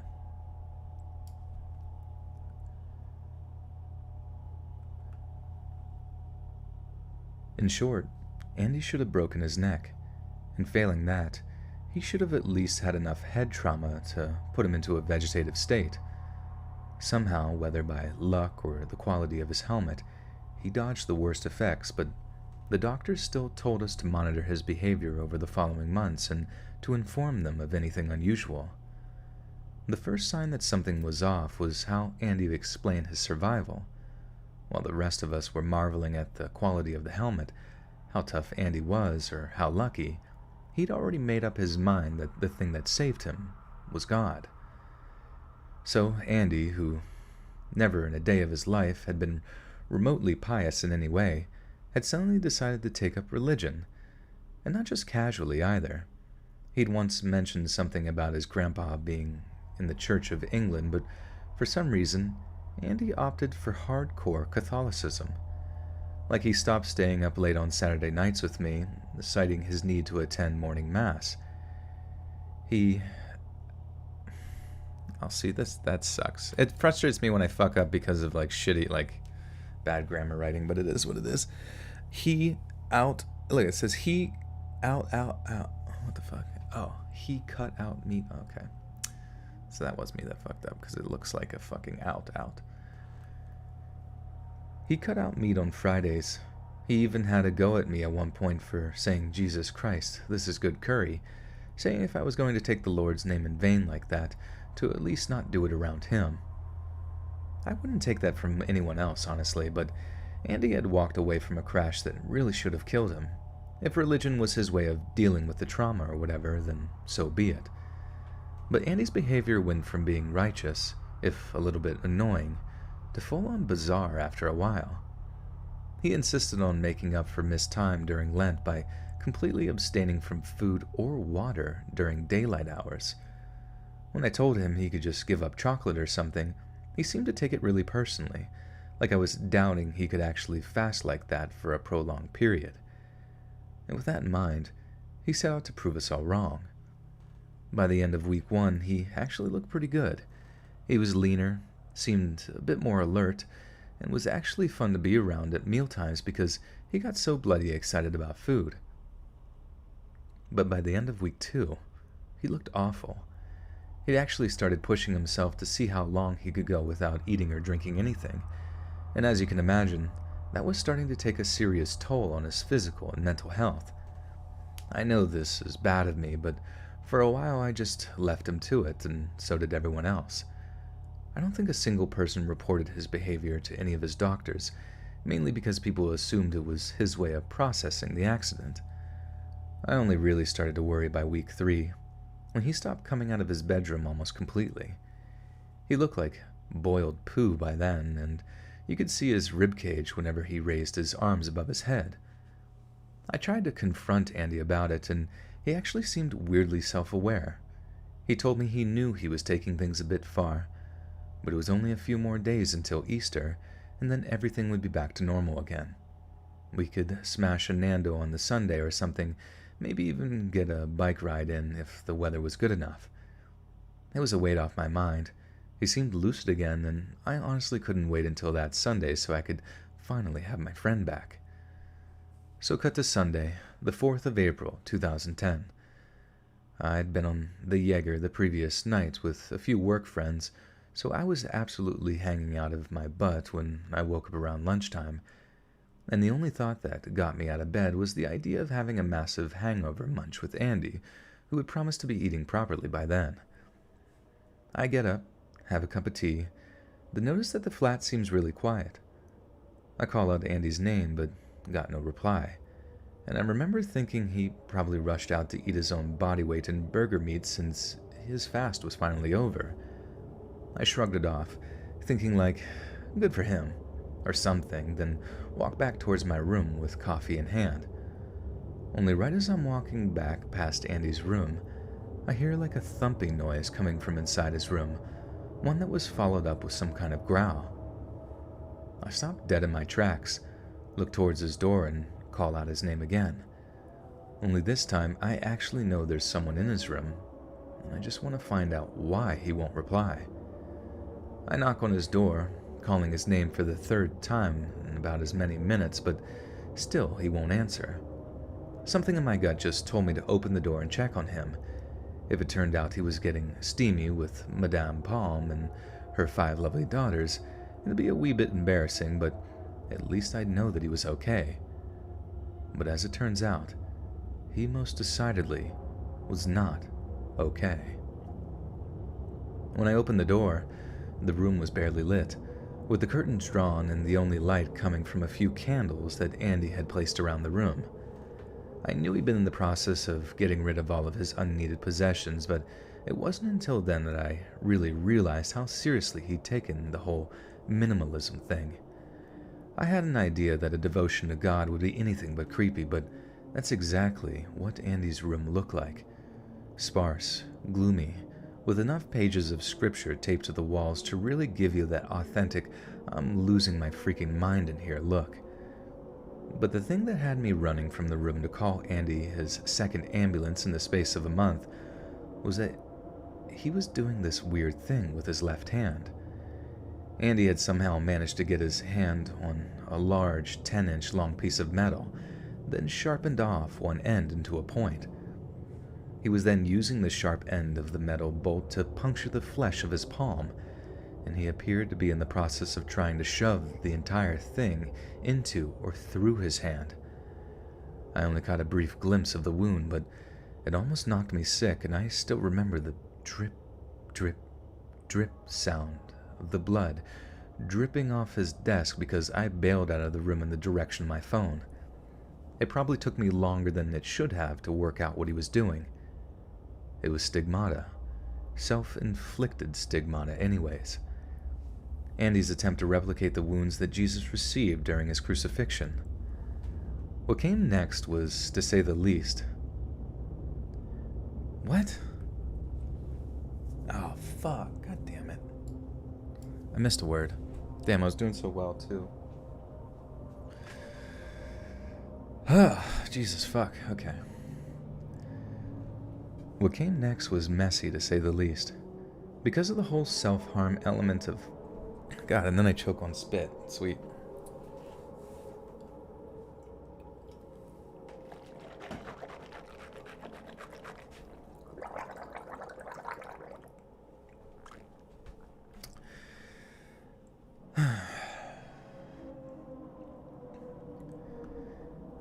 Because of the whole self-harm element of the 999 call, it was the police that showed up first to make sure he was fit to go to the hospital. What started out as a police request to have a chat with him ended in the police basically dragging Andy to the ambulance, having been deemed a danger to himself and others. To this day, I don't think Andy would have actually hurt me or anyone else for that matter.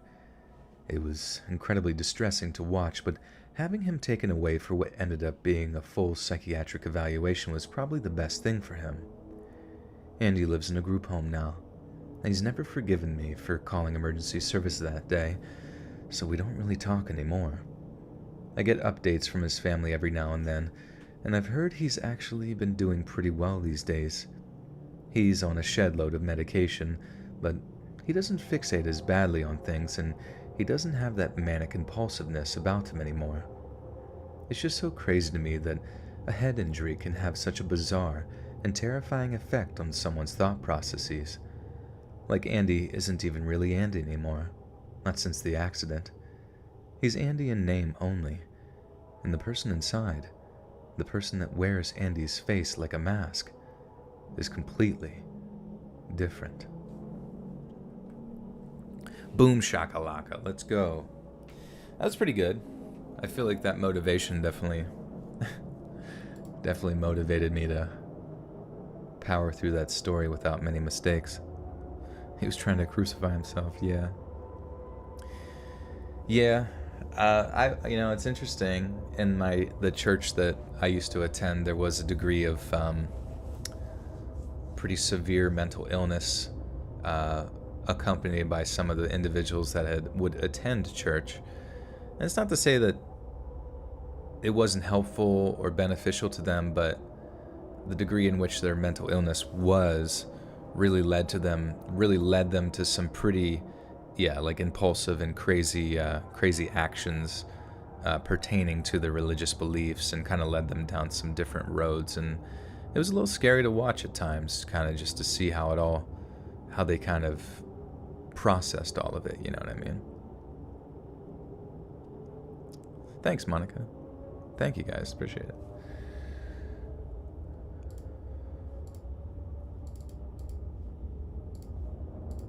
Alright, so yeah, now we're on story 4 of 7. What came first, Chucky or Chuck E. Cheese? It's really hard to say.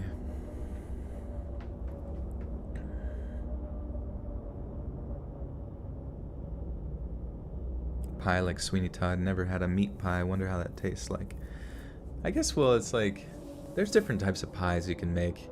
I remember growing up, I would have these pies that my mom would like, that were pre-made, that she would bake, that had like chicken and, it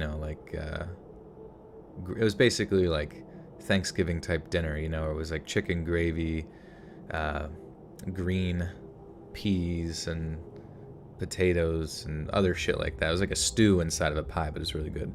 Brett with the 1850 says, that last part was funny, you rock fan. Thank you, Brett. And thank you for sticking to your word. I appreciate the challenge. Thank you. The God of Pez with the 5 says, the Joel Patrol needs to hear details of your vacation. I hope you had a great time. I know you have at least one crazy story to tell. It was a good time. I can't even tell if I remember exactly if I had told most of it on my return stream, or because I remember I talked about Tillicum, the killer whale, quite literally lived up to his name of killer whale, where he killed like 3 trainers in his existence as a whale. And then even after that, even after he killed those trainers, they kept him alive and used him to for breeding. So can you imagine that? Like, people breed dogs and stuff like that for different mentations and personality and stuff like that. And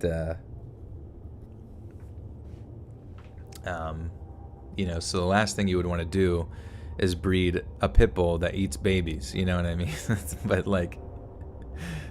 But they were literally just for the sake of money and the fact that they could sell those whales to other, the baby whales to other parks around the world.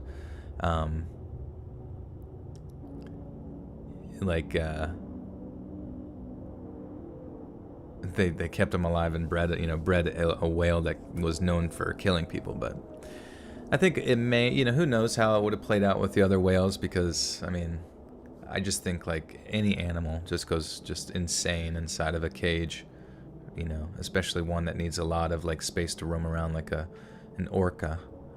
Sandra with the 5s. Your streams are giving me the push to power through the crochet baby blanket I'm working on. Thanks, Spooky Daddy. You're welcome.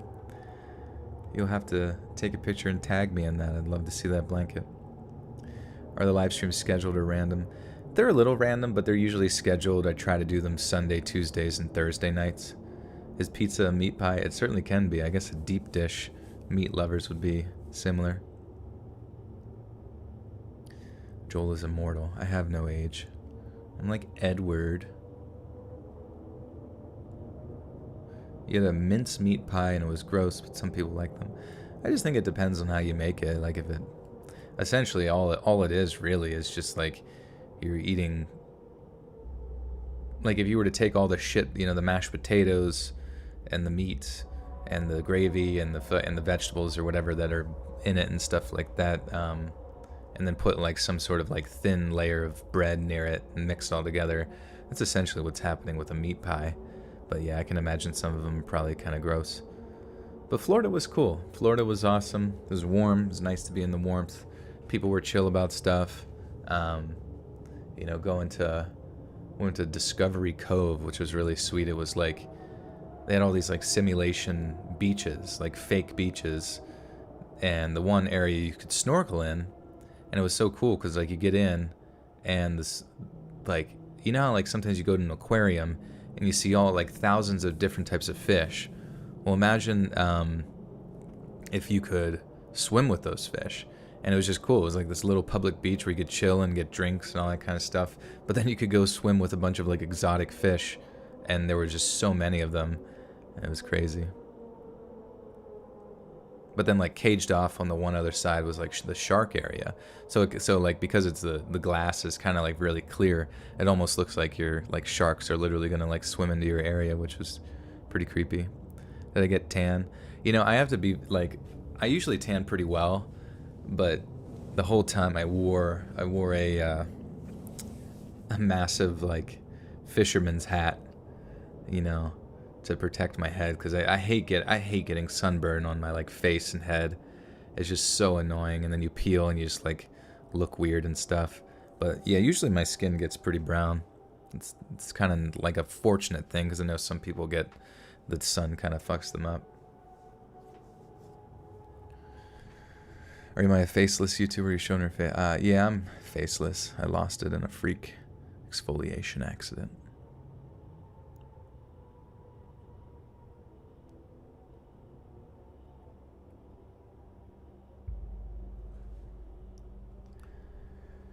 For most Christians, Easter generally falls on a date in late March or early April. But for the Orthodox branch of the Christian Church, Easter can be as late as early May. So on May 1st, 2016, when members of the New York Fire Department responded to a fire... Oh, what the fuck is this? What a dad thing to do. Yeah, not trying to get sunburned, bro. I'm an assless YouTuber.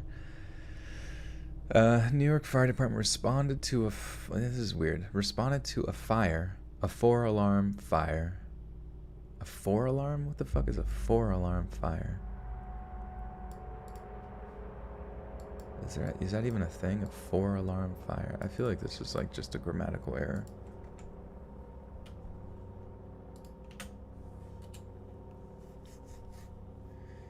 Four-alarm fire burns... What the fuck is a multiple alarm... Oh. 1-alarm fire, 2-alarm fire, 3-alarm fires are categories classifying the seriousness of fires. I see. I did not know that. Have you thought about doing erotic reading? Yeah, I've thought about like starting an OnlyFans and like reading stuff on there, or like doing it on Patreon, but I just have not made it to that point yet. Do I go live every day? No, usually Sunday, Tuesday, Thursday. Usually. What should you draw? I don't know. What should she draw, everybody? What should she draw? So on May 1st, 2016, when members of the New York Fire Department responded to a 4-alarm fire at Broadway and West 25th Street, it was Orthodox Easter, which makes it all the more significant that the building on fire was the Serbian Orthodox Cathedral of St. Sava. The structure was built in the 1850s by local Episcopalians and christened the Trinity.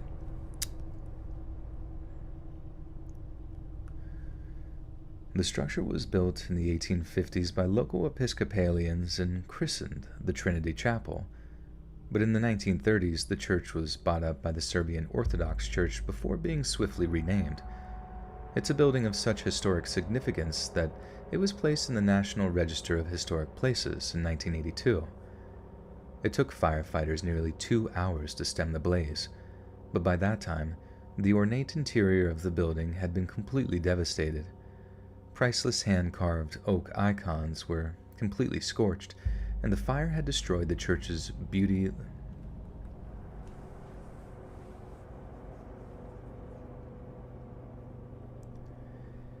and the fire had destroyed the church's beautiful stained glass windows. Following an investigation into the cause of the fire, the New York Police Department released a public statement saying that the cause of the fire was down to poor fire safety. Analysis of the scene showed that the blaze had started because of an improperly extinguished candle left unattended following the Easter service. The fire was a huge blow to New York Orthodox Christian. The fire was a huge blow to New York's Orthodox Christian community, and a piece of the city's history had been burned from existence. But what's so disconcerting about the incident is that it was no isolated occurrence, because on the very same day, in the Sydney suburb of Rockdale, Australia, the Macedonian Orthodox Church of the Resurrection was completely torched in a freak fire. The blaze was an extremely volatile one, and 5 of the firefighters who attempted to save the 19th century structure were hospitalized due to falling masonry. Only the brick doorframe and stone sections of the outer wall survived, and police were completely baffled as to how the fire was started.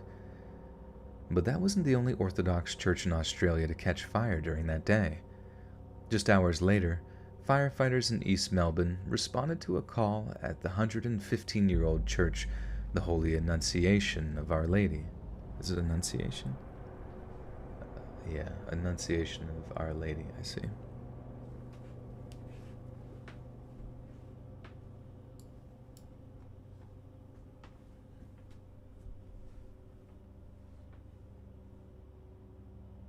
Oh yeah, Vix is counting the mistakes that I make.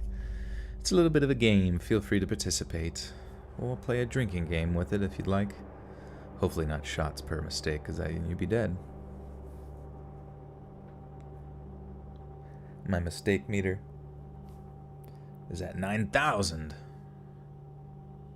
You're writing it down so I don't trip you up. That's smart.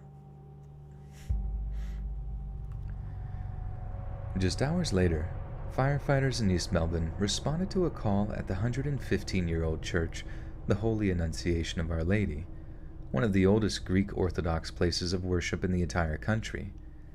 The fire department acted quickly and diligently, putting out the fire in just 30 minutes, and as a result, there was relatively minor damage. But over the several months that followed the fire, investigators were unable to determine its cause. The conventional media had been pretty quiet about the fires, and police have been reluctant to speculate on any links between them. But that hasn't stopped members of the Orthodox Church in both Australia and America demanding that the causes and potential connections be properly investigated. The head of the Serbian Orthodox Church even personally got in touch with the FBI, suggesting that some kind of conspiracy was afoot. It's entirely possible that 3 Orthodox churches simply had electrical issues or unattended candles that led to destructive fires, and that no one is really to blame. But what are the odds of all these fires occurring within 24 hours of each other on one of the church's holiest days? And if the fires actually were deliberate arson attacks, then we're left with some pretty scary implications. Who would target the Orthodox Church of all things? And why would fire be the weapon of choice? What kind of unholy, shadowy organization could operate completely undetected in 3 cities across 2 continents? Hopefully the whole thing is just a horrible coincidence, a bizarre string of events that bear no greater significance, because the alternative might well be too terrifying to comprehend. Joel jinxes. Wait, who am I? Am I jinxing myself? You wish Corpse Husband still made narrations? Yeah. I wonder if he ever would again. Probably not, I guess, right? I don't think he really liked doing narration to begin with. I think his passion is in music. And that's it.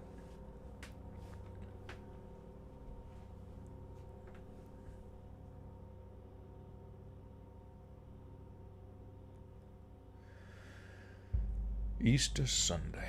Sunday, Sunday, Sunday. Be at church or be dead. What happened with Corpse Husband? He became friends with some pretty popular YouTubers, such as Boy in the Band, and then, I don't know, he started releasing Among Us content. which blew up, like absolutely blew him up to 7 million subscribers. People got more into his music and stuff, and now he's just probably just living his best life, doing his thing, making music with Machine Gun Kelly and the like. I thought I saw on Twitter something about that he was doing a collab with Lil Nas X. Is that true? I don't know if that was true or not.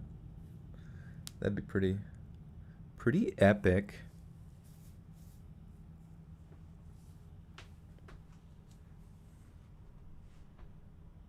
I should do voice acting for movies or shows. I would like to. Like I said, I have no idea how to like get into that shit.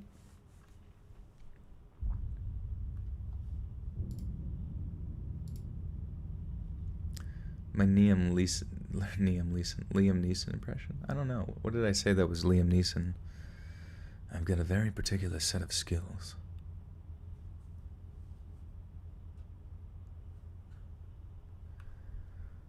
On Easter Sunday of 1722, the crew of a Dutch ship sailing 2,000 miles off the coast of Chile. Fuck. I was gonna just say Chile, but then I was like, should I pronounce it like they pronounce it, like Chile? Chile. I don't know how many times. I feel like I would annoy people if I said Chile too much. Whoops. Let's see here. Chile. It's said twice. Wait, is it said twice? It's just said once. We'll just say Chile. Is it Chile, right? Or some shit. Or should I just say hot, spicy chili?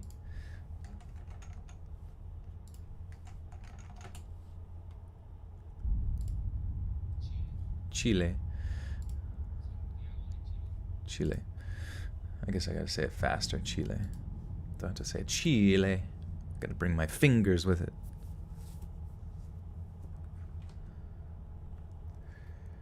On Easter Sunday of 1722,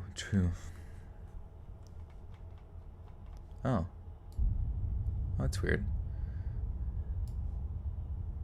It scrolled me like way up. Oh, because I did a control find and took me up to Chile. That's weird.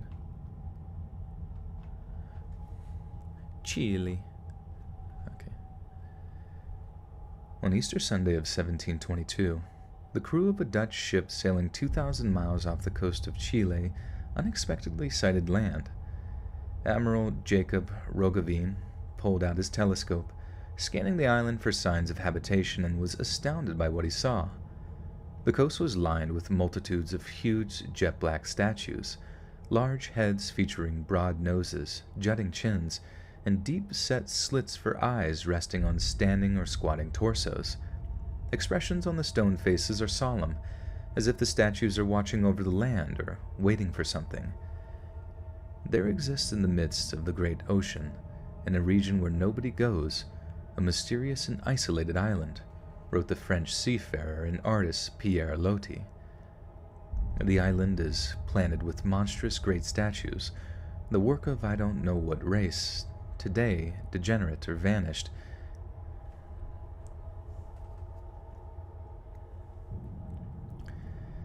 The island is planted with monstrous great statues, the work of I don't know what race.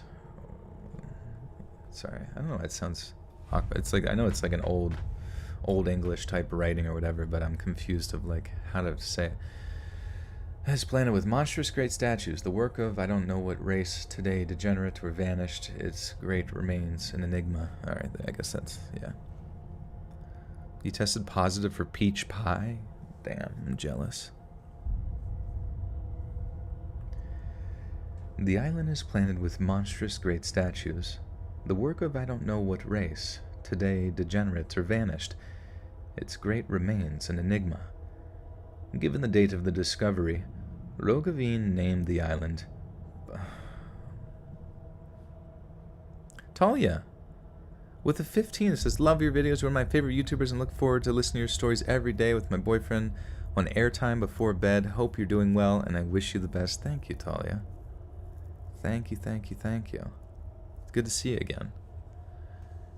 Wait, Roga. You know what? Let me just look these up. Hey, listen. Wait, why the fuck did I copy that? My bad. Roggeveen.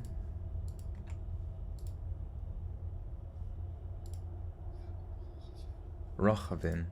Shit. Roggeveen. Shit. That's so far back. Whatever. I'm gonna go back and say it. You guys got all night, right? Admiral Jakob Roggeveen pulled out his telescope, scanning the island for signs of habitation, and was astounded by what he saw. The coastline was lined with multitudes of huge, jet-black statues, large heads featuring broad noses, jutting chins, and deep-set slits for eyes resting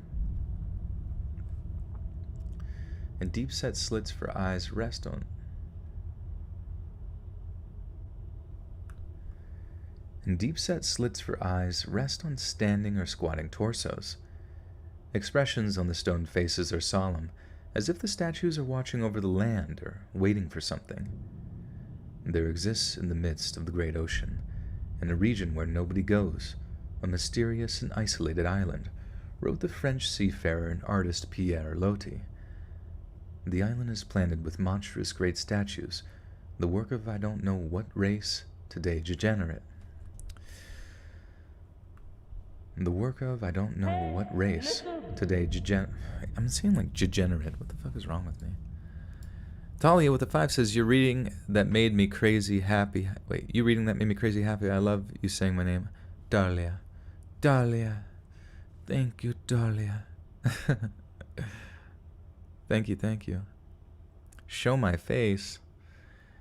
I'll show my face when all 700,000 plus of my subscribers show their face first. Just to keep it even, you know?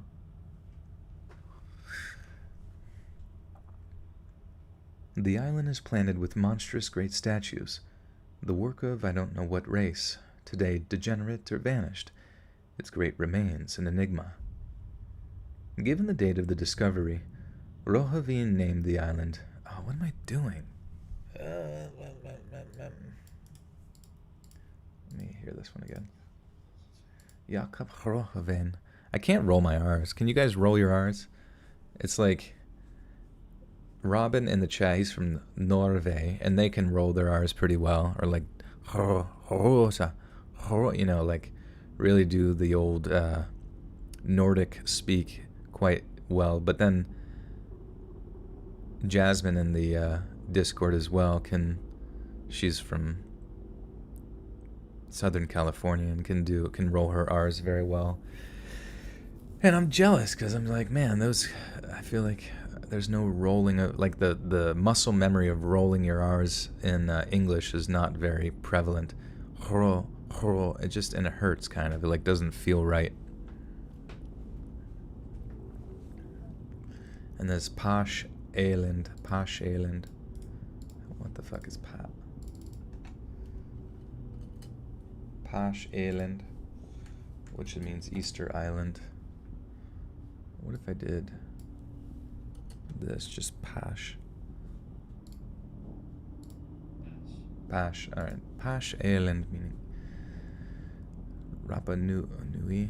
Oh no, there's so many words.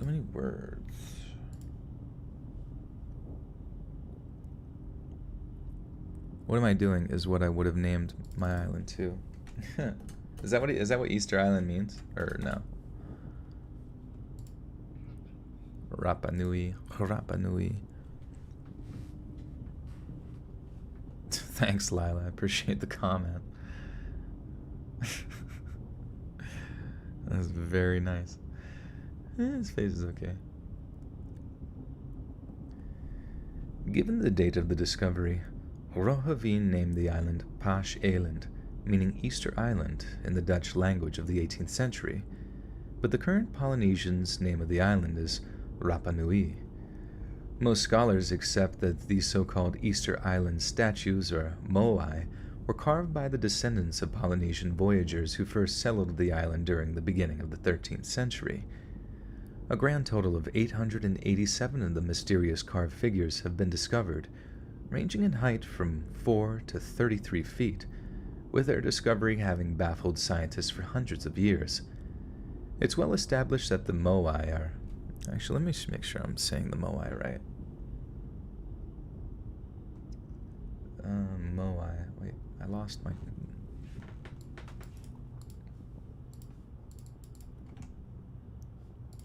Moai. Wait, what? That's not correct. Let me look up oh yeah, wow, we have the Easter Island heads as an emoji. That's hilarious.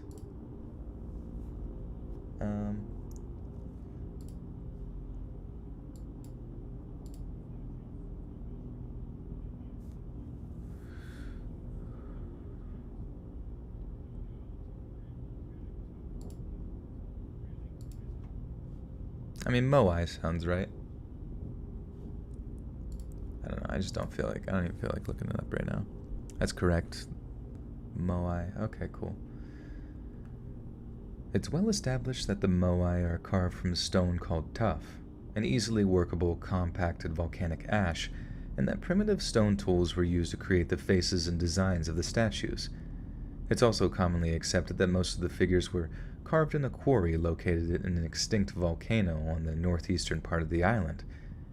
Yet without animals to pull heavy loads or wheels to move stone or wooden platforms, how did the people of Easter Island transport the giant carvings, some of which weigh more than 80 tons, to the resting place, in some cases more than 11 miles from the quarry?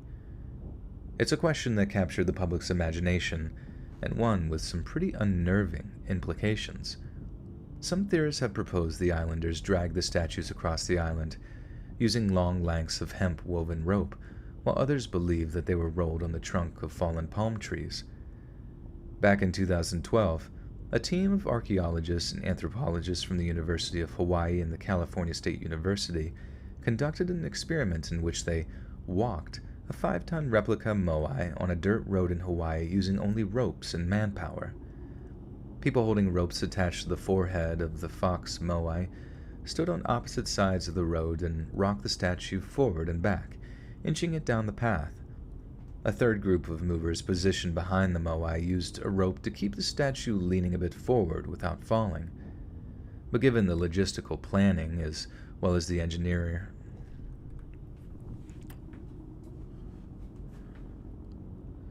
the Moai have huge bases under them as well? What the fuck? That's crazy.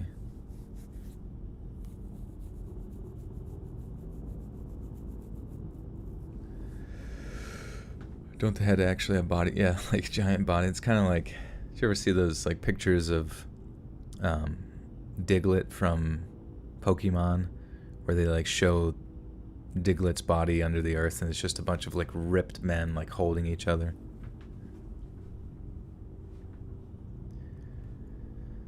But given the logistical planning, as well as the engineering skill required for such a feat to be performed, it's not certain if this is the mood. Fuck, how did I not see that? It's not certain if this is the method used by our ancient ancestors. Others offer a completely different explanation. Sarituki introduces himself as a descendant of the island's first king, Hatu Mutoa. Fuck that up.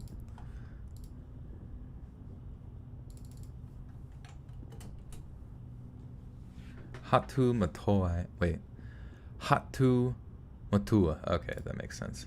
Sorry. How the fuck did they do it?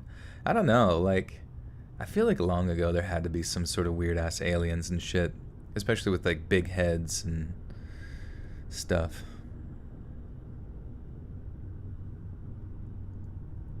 Compilation with Mr. Nightmare. I wish, man. That would be very helpful for my channel, but I doubt Mr. Nightmare will ever respond to all my love letters. It was alien cheeks, I know, dude. Sarituki introduces himself as a descendant of the island's first king, Hatu Matua, who brought the original settlers from an island named Hiva. He claimed his grandmother was the island's last queen. The experts can say whatever they want, Survey says, but we know the truth. The statues walked, with the help of a chief or priest who had mana or supernatural power. According to Rapa Nui religious... According to Rapa Nui religious beliefs, a spiritual force animated the Moai. Surprisingly, Tuki's proclamation may actually be the answer scientists have been searching for all these years. Ancient alien prominent Eric von Daniken even speculates that the Moai were built and erected by extraterrestrials. But supernatural theories aside, the island of Rapa Nui most definitely signs... What? This is a weird sentence. But supernatural theories aside, the island of Rapa Nui most definitely signs that those who worship the statues are stricken with some kind of sudden insanity. Signs?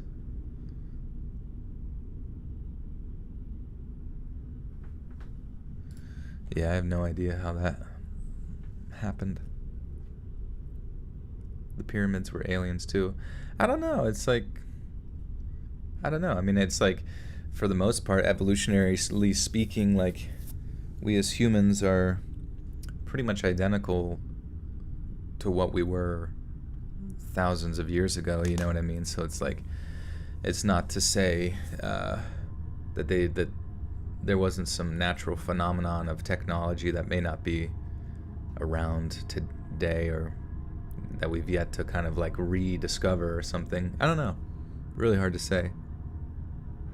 Yeah, exactly. I mean, that's the thing, is like, if a natural phenomenon can occur in our modern day, such as like the usage and transfer of energy and electricity and, I don't know, some sort of modern mechanisms, it's not, who's to say that like that wasn't created back then to move things and they just happen to be not available, or, you know, it's difficult to determine what they look like now after degradation of years.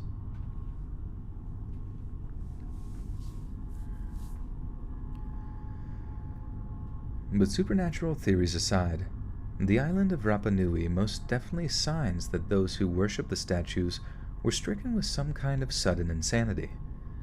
Some scholars have speculated that when the islanders ran out of resources, they threw their idols down and started killing each other. Archaeologists point to a layer of subsoil with many obsidian spear points as a sign of sudden warfare, and have studied the bones of some 600 individuals from the island, finding numerous signs of trauma, such as blows to the face and head. Islanders say that there was probably cannibalism, as well as carnage, and seem to think no less of their ancestors because of it. But whether or not this is some kind of premeditated intra-tribal warfare or influenced by the malevolent spirits that use the Moai statues as a kind of spiritual anchor is impossible to determine. What happened to the people of Rapa Nui? That's weird.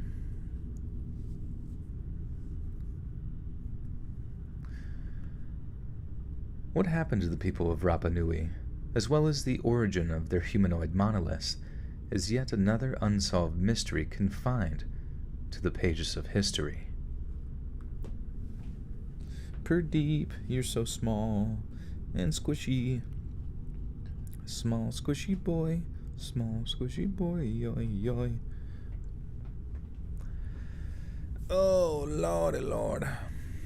Alright, so that was story 5 of 7. It was a series of canals, dams, and ramps.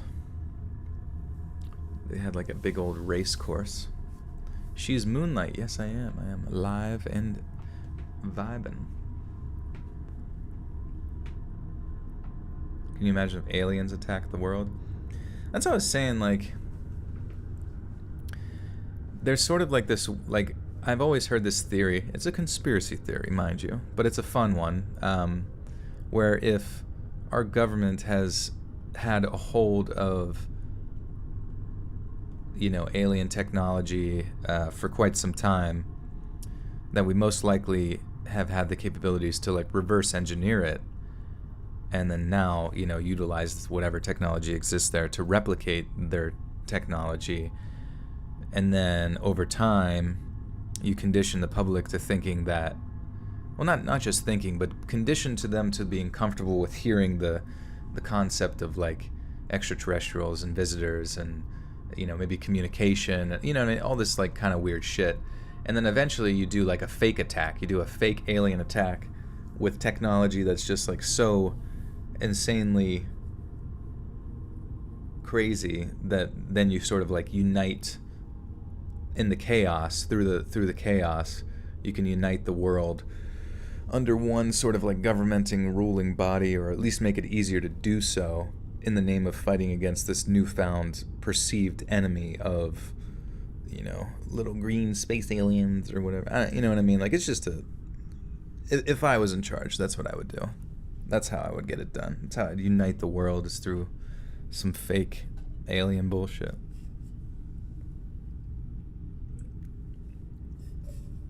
The Defense Department doesn't even deny UFOs shutting down their nukes before. I've heard about that, yeah. Shit's weird. The weird thing is, though, is a lot of, like, UFOs, you know, they're basically just like, we have no fucking clue what that is. So it's like, they don't really operate under the same laws of physics as, you know, our conventional knowledge of technology can. And I don't know, it always seems like some UFOs sort of just like appear out of nowhere and move and operate in ways that go against those laws of physics. So they could potentially be like interdimensional spiritual entities as well at play. But like I said, it's just all fun to talk about.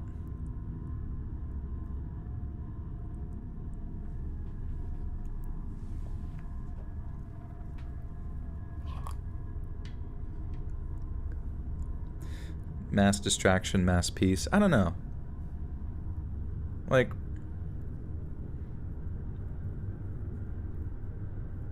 you could sit there and say, like, it would bring about mass peace, but, like,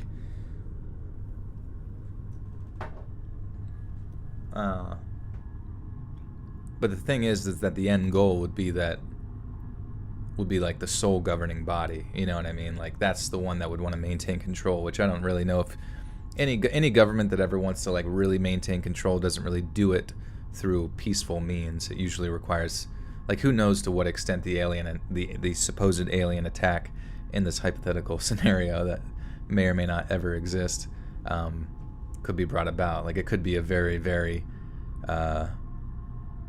very dangerous situation.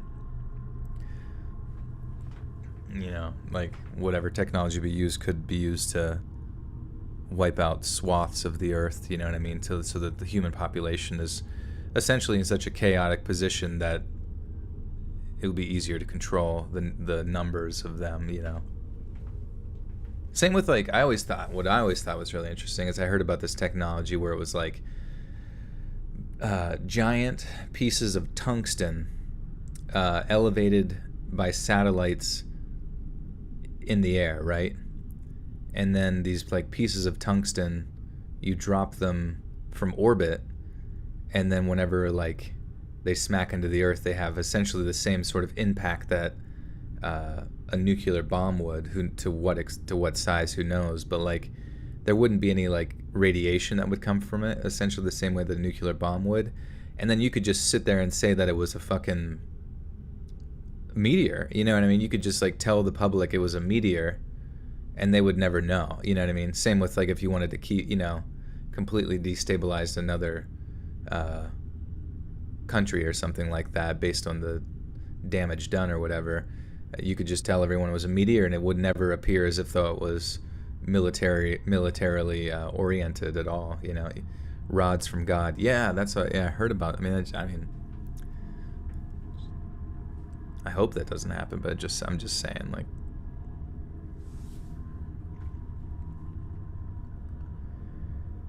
to say that James Rupert's upbringing was rough would be quite the understatement.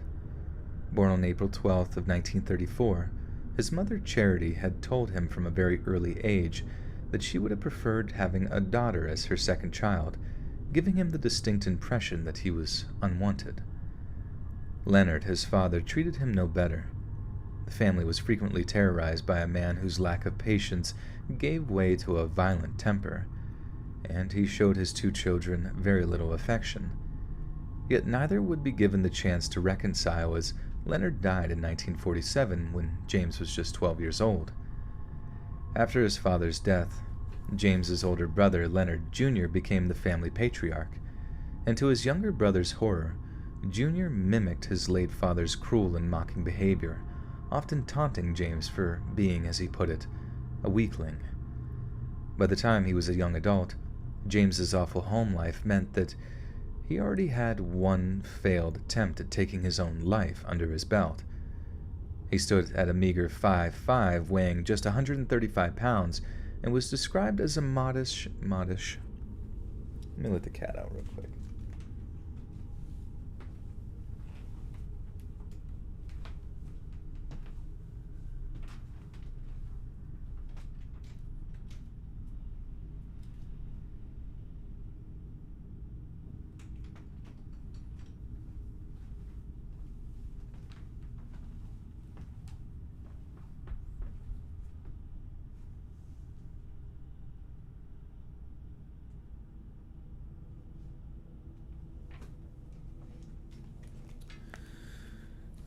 Alright. Sorry about that. As a modest Yahoo, yeah. Hey man, modest Yahoo.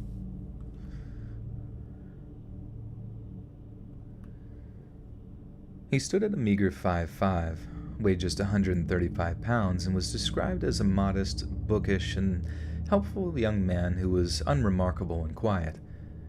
As a result, for his shy demeanor, James never once got into any trouble with the law and lived most of his life as a law-abiding citizen.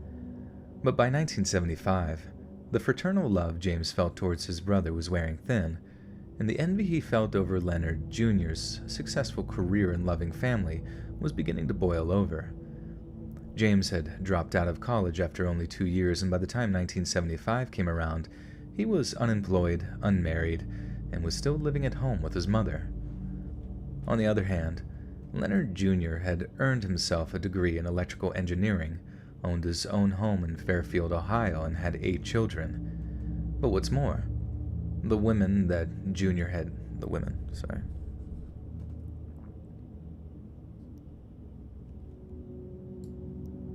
Doesn't eating later turn into fat sitting in our bellies?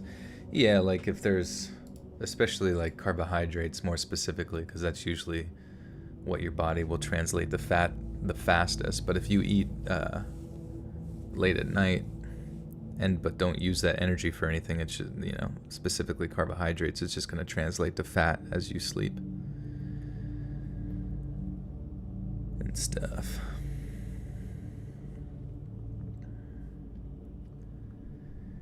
At first, James simply took this in his stride, but then again, Junior was fond of reminding him of it.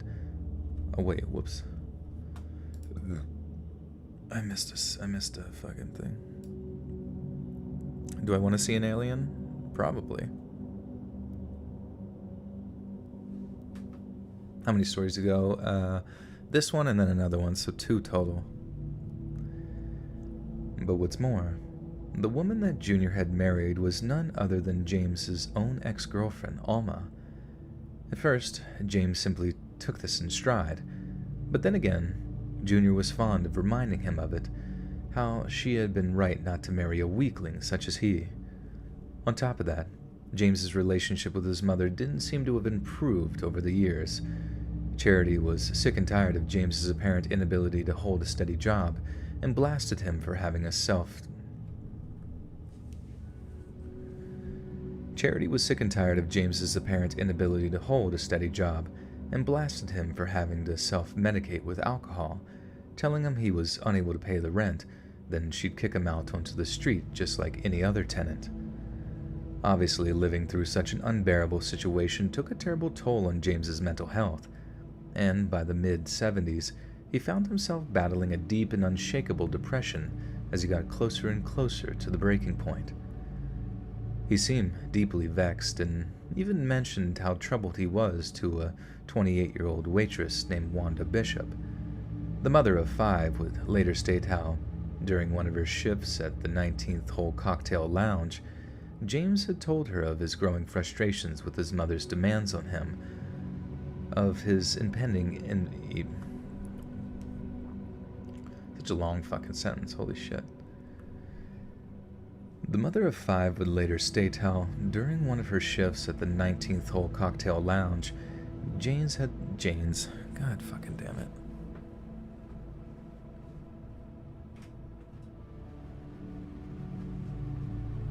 You like the flow of the conversation? That's good. The mother of 5 would later state how, during one of her shifts at... I'm like getting worse. The mother of 5 would later state how, during one of her shifts at the 19th Hole Cocktail Lounge, James had told her... Dude, what is wrong with this fucking sentence? Like, why is it not computing in my brain hole? The mother of 5 would later state how, during one of her shifts at the 19th Hole Cocktail Lounge, James had told her of his growing frustrations with his mother's demands on him, of his impending eviction, and how he desperately needed to solve both problems. James stayed at the bar until it closed at 2:30 a.m. on Easter Sunday. But by that time, he didn't need to do any more thinking. He had decided on a permanent solution to his woes. Around noon on Easter Sunday of 1975, Leonard Jr. packed his wife and 8 children into his car and drove over to their grandparents' house. When they arrived, James was still upstairs in his bedroom, sleeping off a hangover after his long night of drinking, and was only roused by the sounds of children hunting Easter eggs on the front lawn. He groggily put on some pants and a bathrobe, then went downstairs to greet his family for what would turn out to be the final time. It was just before 4 p.m. when James walked into the family kitchen. His mother was preparing dinner with the aid of both Leonard Jr. and his wife Alma, while the children played in the TV room. Leonard fuck. You like my stumbling words endearing, that's good. I'm glad. Hopefully you like it when I say fuck, too. It does sound really clean in the final edit, yeah. You always thought I lived in a traveling bus. It's because I'm bussing.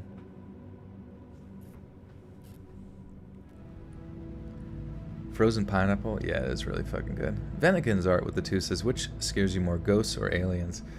Fuck. I mean, there is like a weird overlapping with how they sort of present. I remember like, you know, watching a fuck ton of YouTube videos about paranormal and aliens and all that kind of stuff when I was younger, more in my like early 20s, and I still kind of like sometimes watch this stuff, but I'm just like generally not as interested, I guess. But I remember there was like some sort of strange overlap between like the paranormal as far as like demonic entities go and like aliens, and I always kind of like wondered if they were like one and the same, or perhaps correlated in some fashion. But I feel like,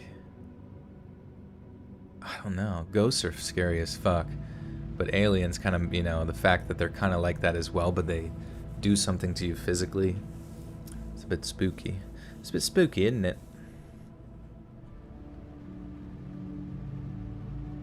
You pretty sure they're both extra dimensional in the same spoopy? Well, that's why I wondered, like, I don't know, like maybe is it 2 separate dimensions, like the dimension of death and also like or like I've heard also like, you know, the sort of spiritual concept within aliens where like either aliens are like angels and demons kind of thing, or like aliens are just like some sort of embodiment of like demonic entities manifestation, like they're able to like transfer their consciousness into these physical bodies that are the gray aliens, you know what I mean? Like it's all like fantasy, but it's interesting to me, you know what I mean? I like talking about it.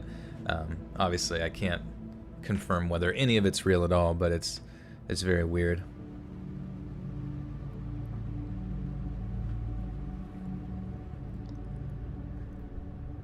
Leonard detected his brother's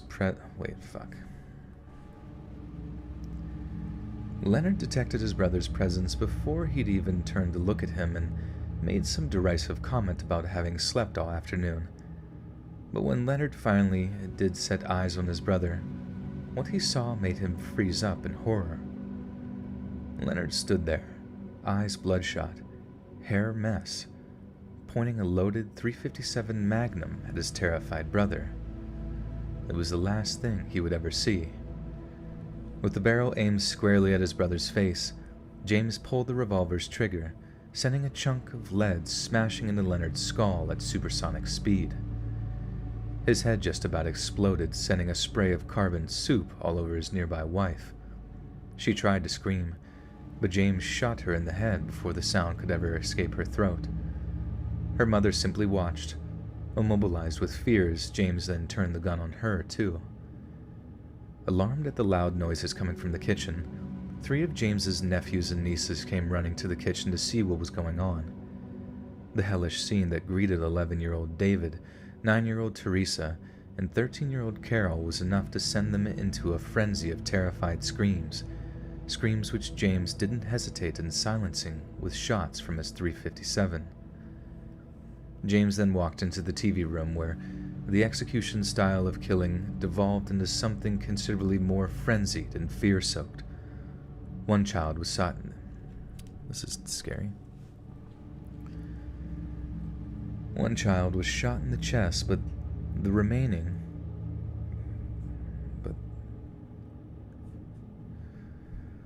One child was shot in the chest, but the remaining children were shot as many as 3 times each, evidence that had been attempted. Sorry, I'm fucking up now. I know. It is sad as fuck. It just sucks. Like, if you just think about it, it's just like a shitty family life, which led to coping with alcohol, which led to, like, you know, not being able to escape the shitty family life, and then just to be around that tormented day in and day out. You know, it's just like, you just feel so terrible. It's just like, you know, all I can say is it just like reiterates to you that you just got to treat your family right and those around you. Otherwise, they might shoot you in the head one day. Who fucking knows? One child was shot in the chest, but the remaining children were shot as many as 3 times each, evidence that had attempted. God damn it. Evidence that they had attempted to flee as James emptied his chambers, reloaded, then continued firing on his own young family members. Within 5 minutes of James walking... I don't know why I'm fucking up so much now. Within 5 minutes of James waking up and walking downstairs, his entire immediate family was dead by his own hand. He then called the police to tell them what he'd done, sat down on the couch, and simply waited for the authorities to arrive. The shocking brutality of the killings rocked the small town in which they occurred. Many who were familiar with James Rupert thought him to be incapable of such violent acts, and didn't even know that he owned a gun. People were stunned to hear of the hateful tensions that simmered underneath the surface, as by all accounts, the Rupert family were considered a perfectly pleasant and well-adjusted bunch. The very same day he was arrested, James was charged with 11 counts of aggravated homicide. Yet in sharp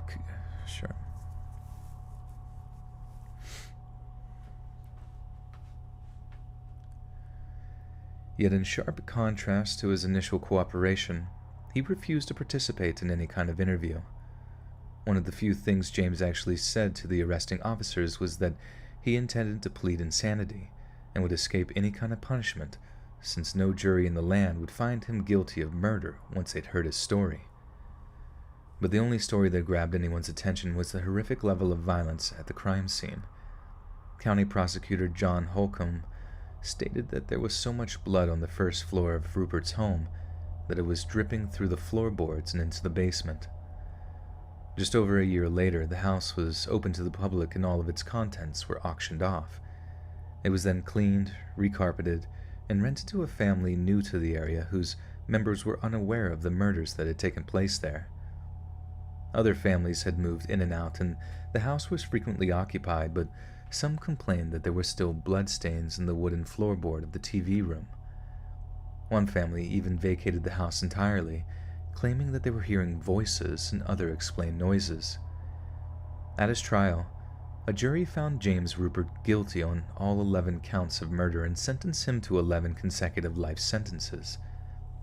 Just as he promised, James appealed on the grounds that he was insane, and in 1982, defense attorney Hugh D. Holbrook... Wait. That's a different person.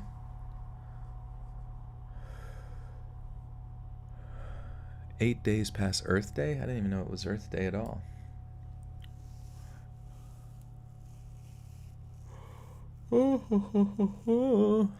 Brett Ellerbroke with a 5 says $100 bet next Sunday. What time? So I can note it and be ready. Oh fuck, $100 bet. Jesus Christ. Watch your profanity.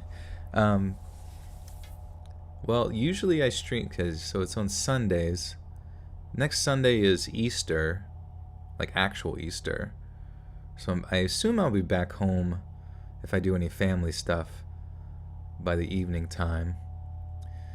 It's just my sleep schedule's been so screwed, but I might start earlier because I might be awake because of family stuff. So I imagine maybe around like 9 p.m. or something. I don't know if that sounds doable.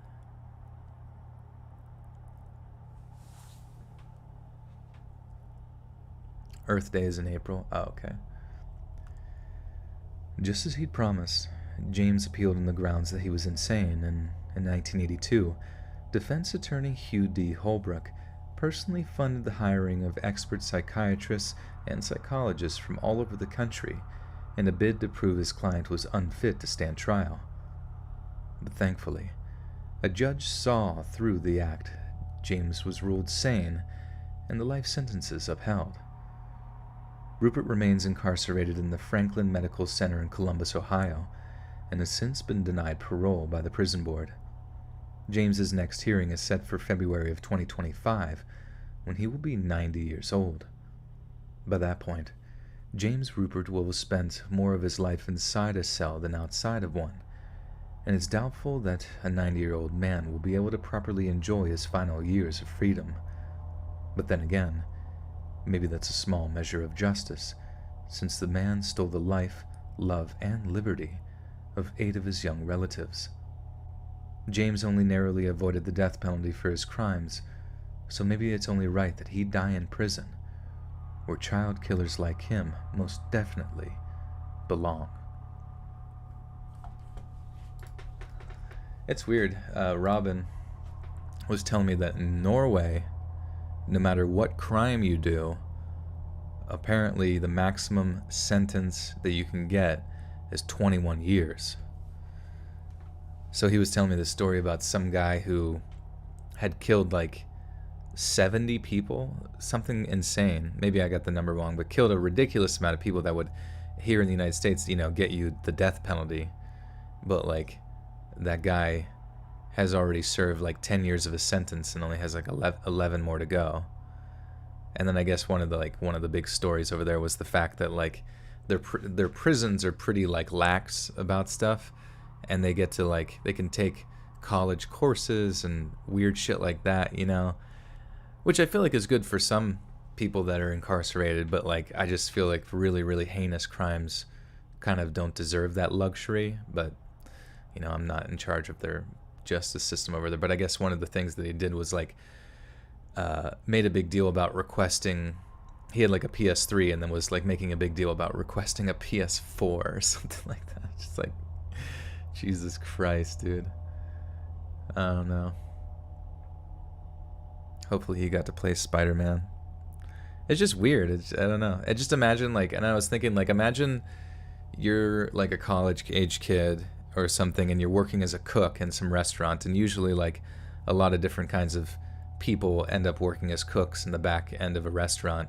And imagine if you were working next to a guy that you knew for a fact murdered really anybody at all, but murdered like a fuck ton of people, and you're just like trying to work like nothing ever happened next to him. That'd be weird as shit.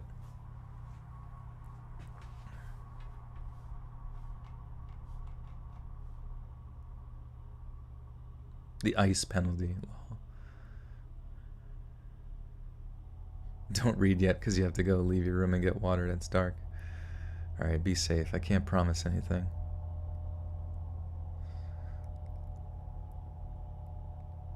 In the long run, it's less crime, but for murder, I still see longer sentences as better. Me too. I mean, like, I see, like, with murder, depending on the severity of it, obviously want to adjust based on what happens. Like, I feel like an eye for an eye seems only fair. Like, the death penalty, or at least permanent life in prison, I almost feel like the death penalty is like an easy way out sometimes. But like permanent life in prison would make much more sense, like prison till death or something like that. Whereas the life, I don't know, what is a life sentence?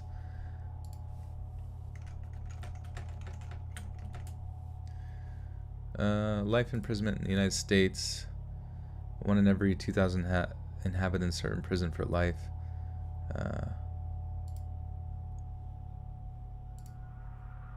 Let's see. How long is a life sentence?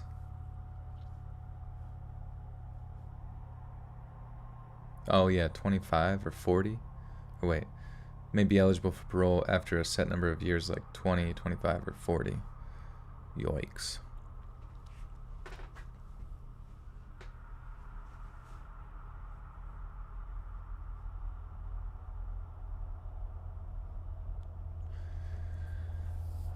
Finland does well with rehabilitation of the incarcerated.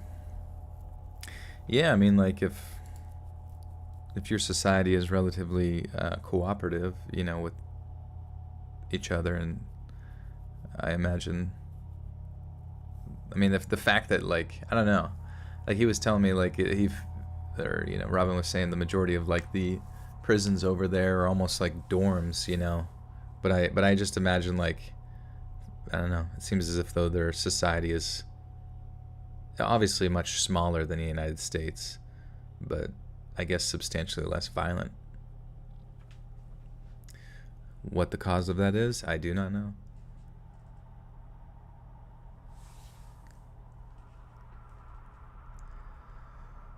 For decades now, those huddled around their campfires on dark Virginia nights have shared a tale that has made their companions' blood run cold.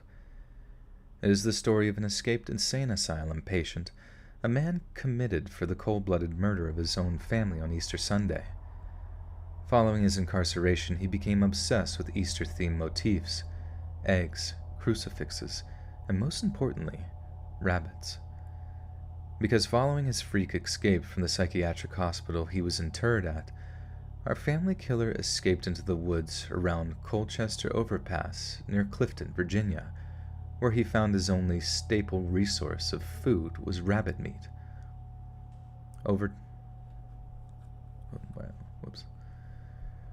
Where he found his only stable resource of food was rabbit meat.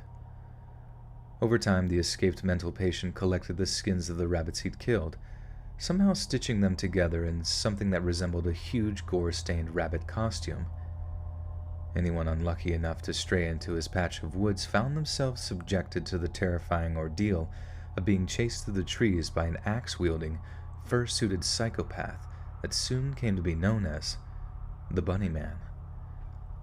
But despite the fact that the Bunny Man sounds like nothing but bone-chilling urban legend, the terrifying reality is there's much more truth to the story than we like to admit. Clifton wasn't always the vibrant suburb sprawl.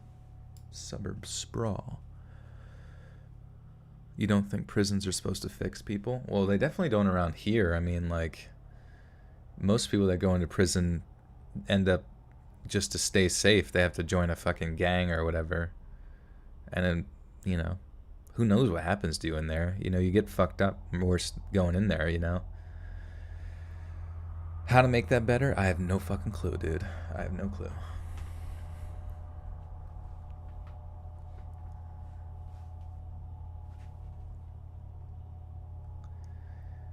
Clifton wasn't always the vibrant suburban sprawl that it is now.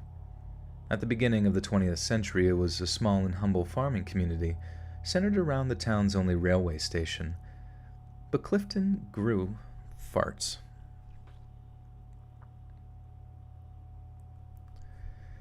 But as Clifton grew and its population swelled, the residents became unhappy that they were so close to a state insane asylum. The solution was simple. The local government passed a measure to shut the asylum down, with the inmates being temporarily housed in the newly built Lorton prison. However, during transport, one inmate managed to wrestle free from prison guards and escape into some nearby woodland. This prisoner's name was Douglas Griffin. It's a matter of record that a man by the name Dude, I fucking suck at reading. What the fuck? Rehabilitating people back into society should be done more. I know. I mean, people say that a trillion times, but the question is, like, well, I'm not saying that that's not the case. I just have no fuck. I honestly don't have any clue how the prison systems work, how the current rehabilitation system operates, or what that could be done. Like, I am totally ignorantly unfamiliar with how it works, other than the fact that, like, once you get yourself into that legal system, you essentially come out of there with nothing due to, like, lawyers' fees and the cost. I think it costs money to, like, prisoners just to keep you there, you know, out external from, like, having no money in it, going to, like,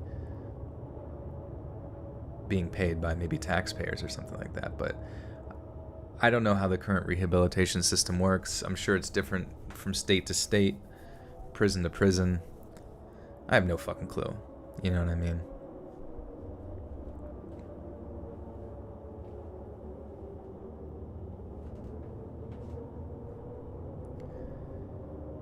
The solution was simple. The local government passed a measure to shut the asylum down, and with the inmates being temporarily... Dude, I don't know why. Like, The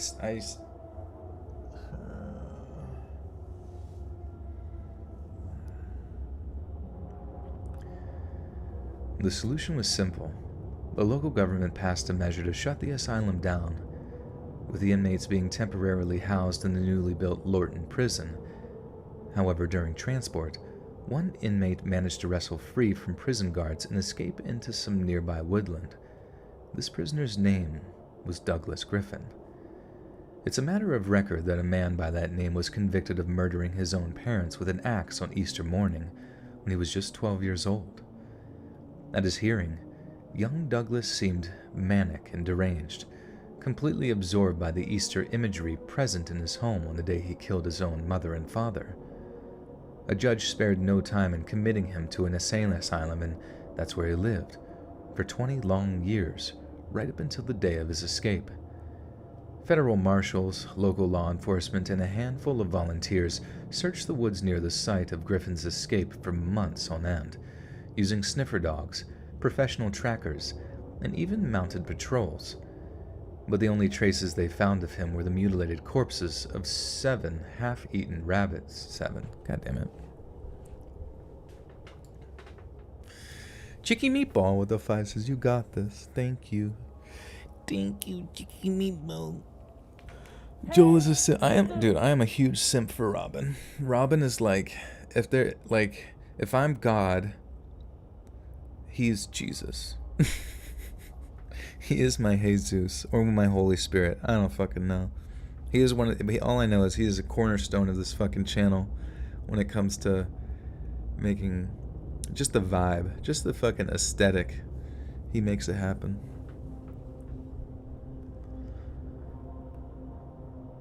But the only traces they found of him were the mutilated corpses of several half-eaten rabbits. By October of that year, Douglas Griffin was assumed dead, with law enforcement refusing to believe that he could have survived out in the woods for that long. But after 3 teenagers went missing, the search for them brought police officers right back to the very same area they'd been hunting Douglas Griffin in. Then one night, bloodhounds looking for the kids led officers to a small bridge with a rail line at the top and a road running under the bridge. Hanging from the bridge were the missing teens, disemboweled like the rabbits in the woods. The teens had apparently been walking home and had stumbled across Griffin hiding under the bridge.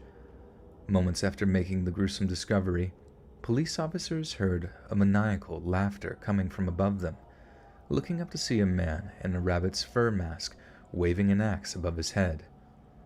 Police then claimed that Griffin was hit by an oncoming train, although whether or not that's true or just an excuse for their failure to capture him, it's impossible to discern. But that didn't stop local newspapers from pumping out stories detailing the grisly deeds of the Bunnyman of Clifton. As far as I can tell, the Bunnyman legend appears to have started in the 1970s, but has its roots in unrelated real-life events. On the night of October 18th, 1970, Air Force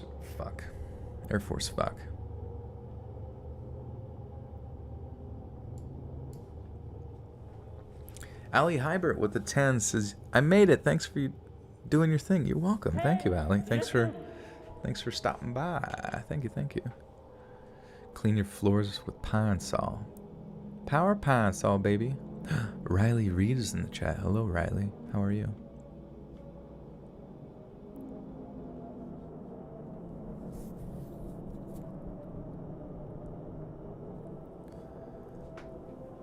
Oh my lord.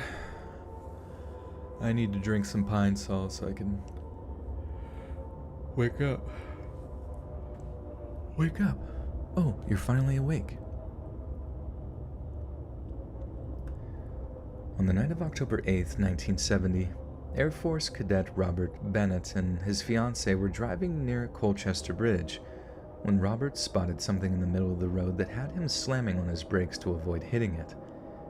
It was a man, and what appeared to be a full-body gray suit, one that was completely with, as Robert put it, something that looked a lot like bunny ears. The couple simply stared at the figure, dumbstruck until they noticed the large hatchet in his hand, at which point they drove off again at high speed.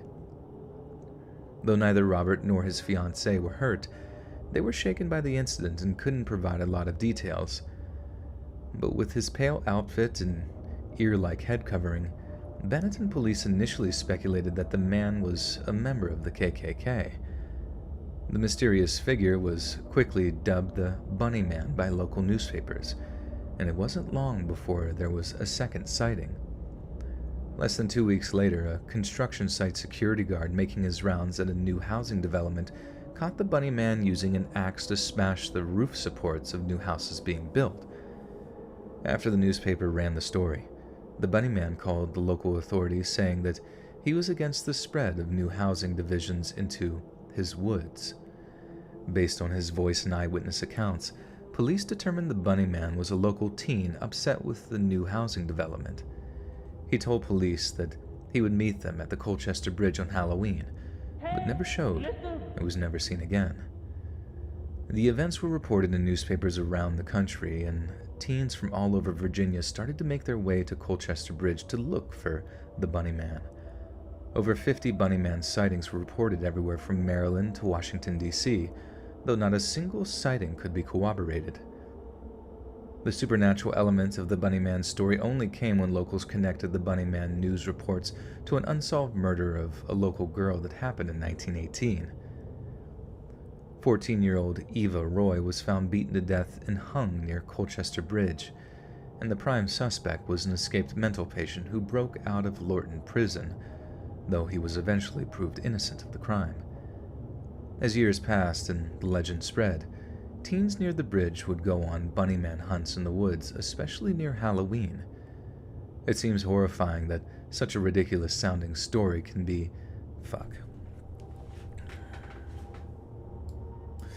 Vixa, gonna call it for the night. 90 mistakes so far. Well, thank you, Vixa, for sticking around, and thank you for always keeping track. I appreciate it. And thank you for the dono. Thank you. Have a good night. Sleep tight. Don't let the Bunny Man bite. Bunny Man. It seems horrifying that such a ridiculous-sounding story can have so many elements of truth to it. It just makes you wonder. How many other stories, myths, or legends that we're so quick to dismiss as false are actually based on terrifying, real-life events? Wait, oh, that was the last story. What the fuck? My bad. I guess that 90 mistakes was perfect timing then, huh? Mr. Random with the 2 says, hey, man, love your channel. Been sub for 2 years now. Thank you, Mr. Random. Thanks for sticking around. Appreciate that. Where did the Buttersock cult idea come from? I don't even know. When it comes to the Buttersock cult, the folklore runs dark and mysterious. I have no clue. It's about as mysterious as any other cult. In fact, it's so old now that the Buttersock cult might as well be the Buttersock religion. The Church of the Latter Buttersocks. Well, we have reached the end, my friends. That kind of snuck up on me. But you guys should go ahead and tell me something funny to say at the end of this. Probably something related to the Bunny Man would be funny. But either way, whatever you guys think, it's funny. But I'm going to read this outro. Please keep in mind there's a lot of really cool information in this outro. So keep your ears peeled and your eyes squozed.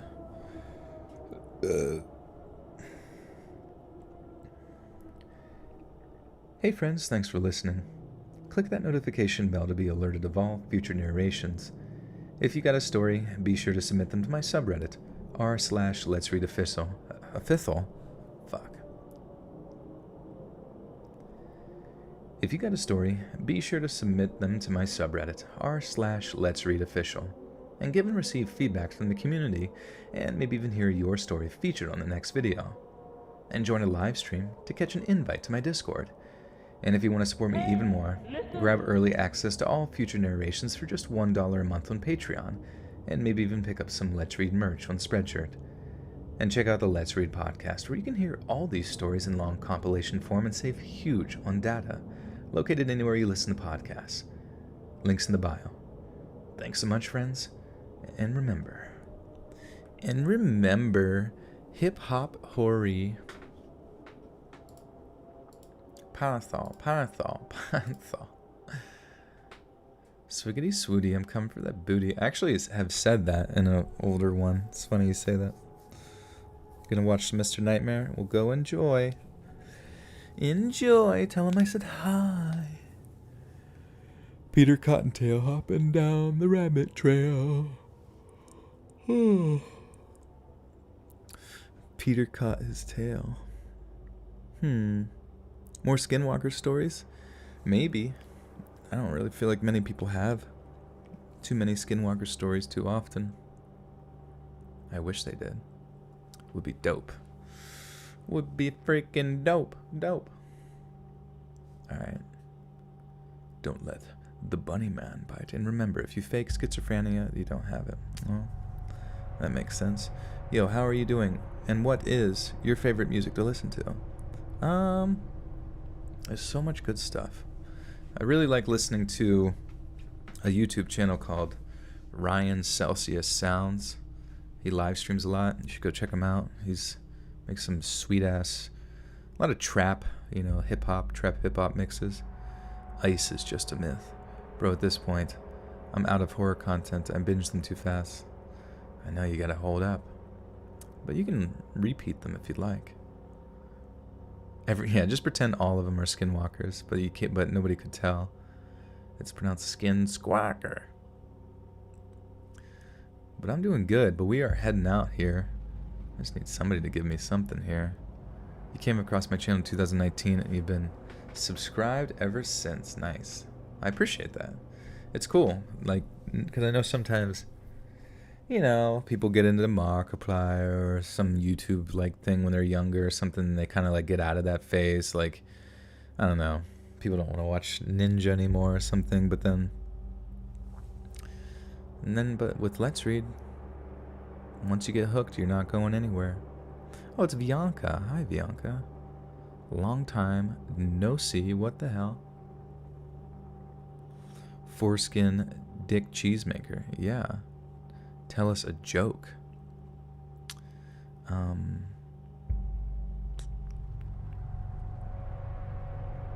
The magic school be bussin'.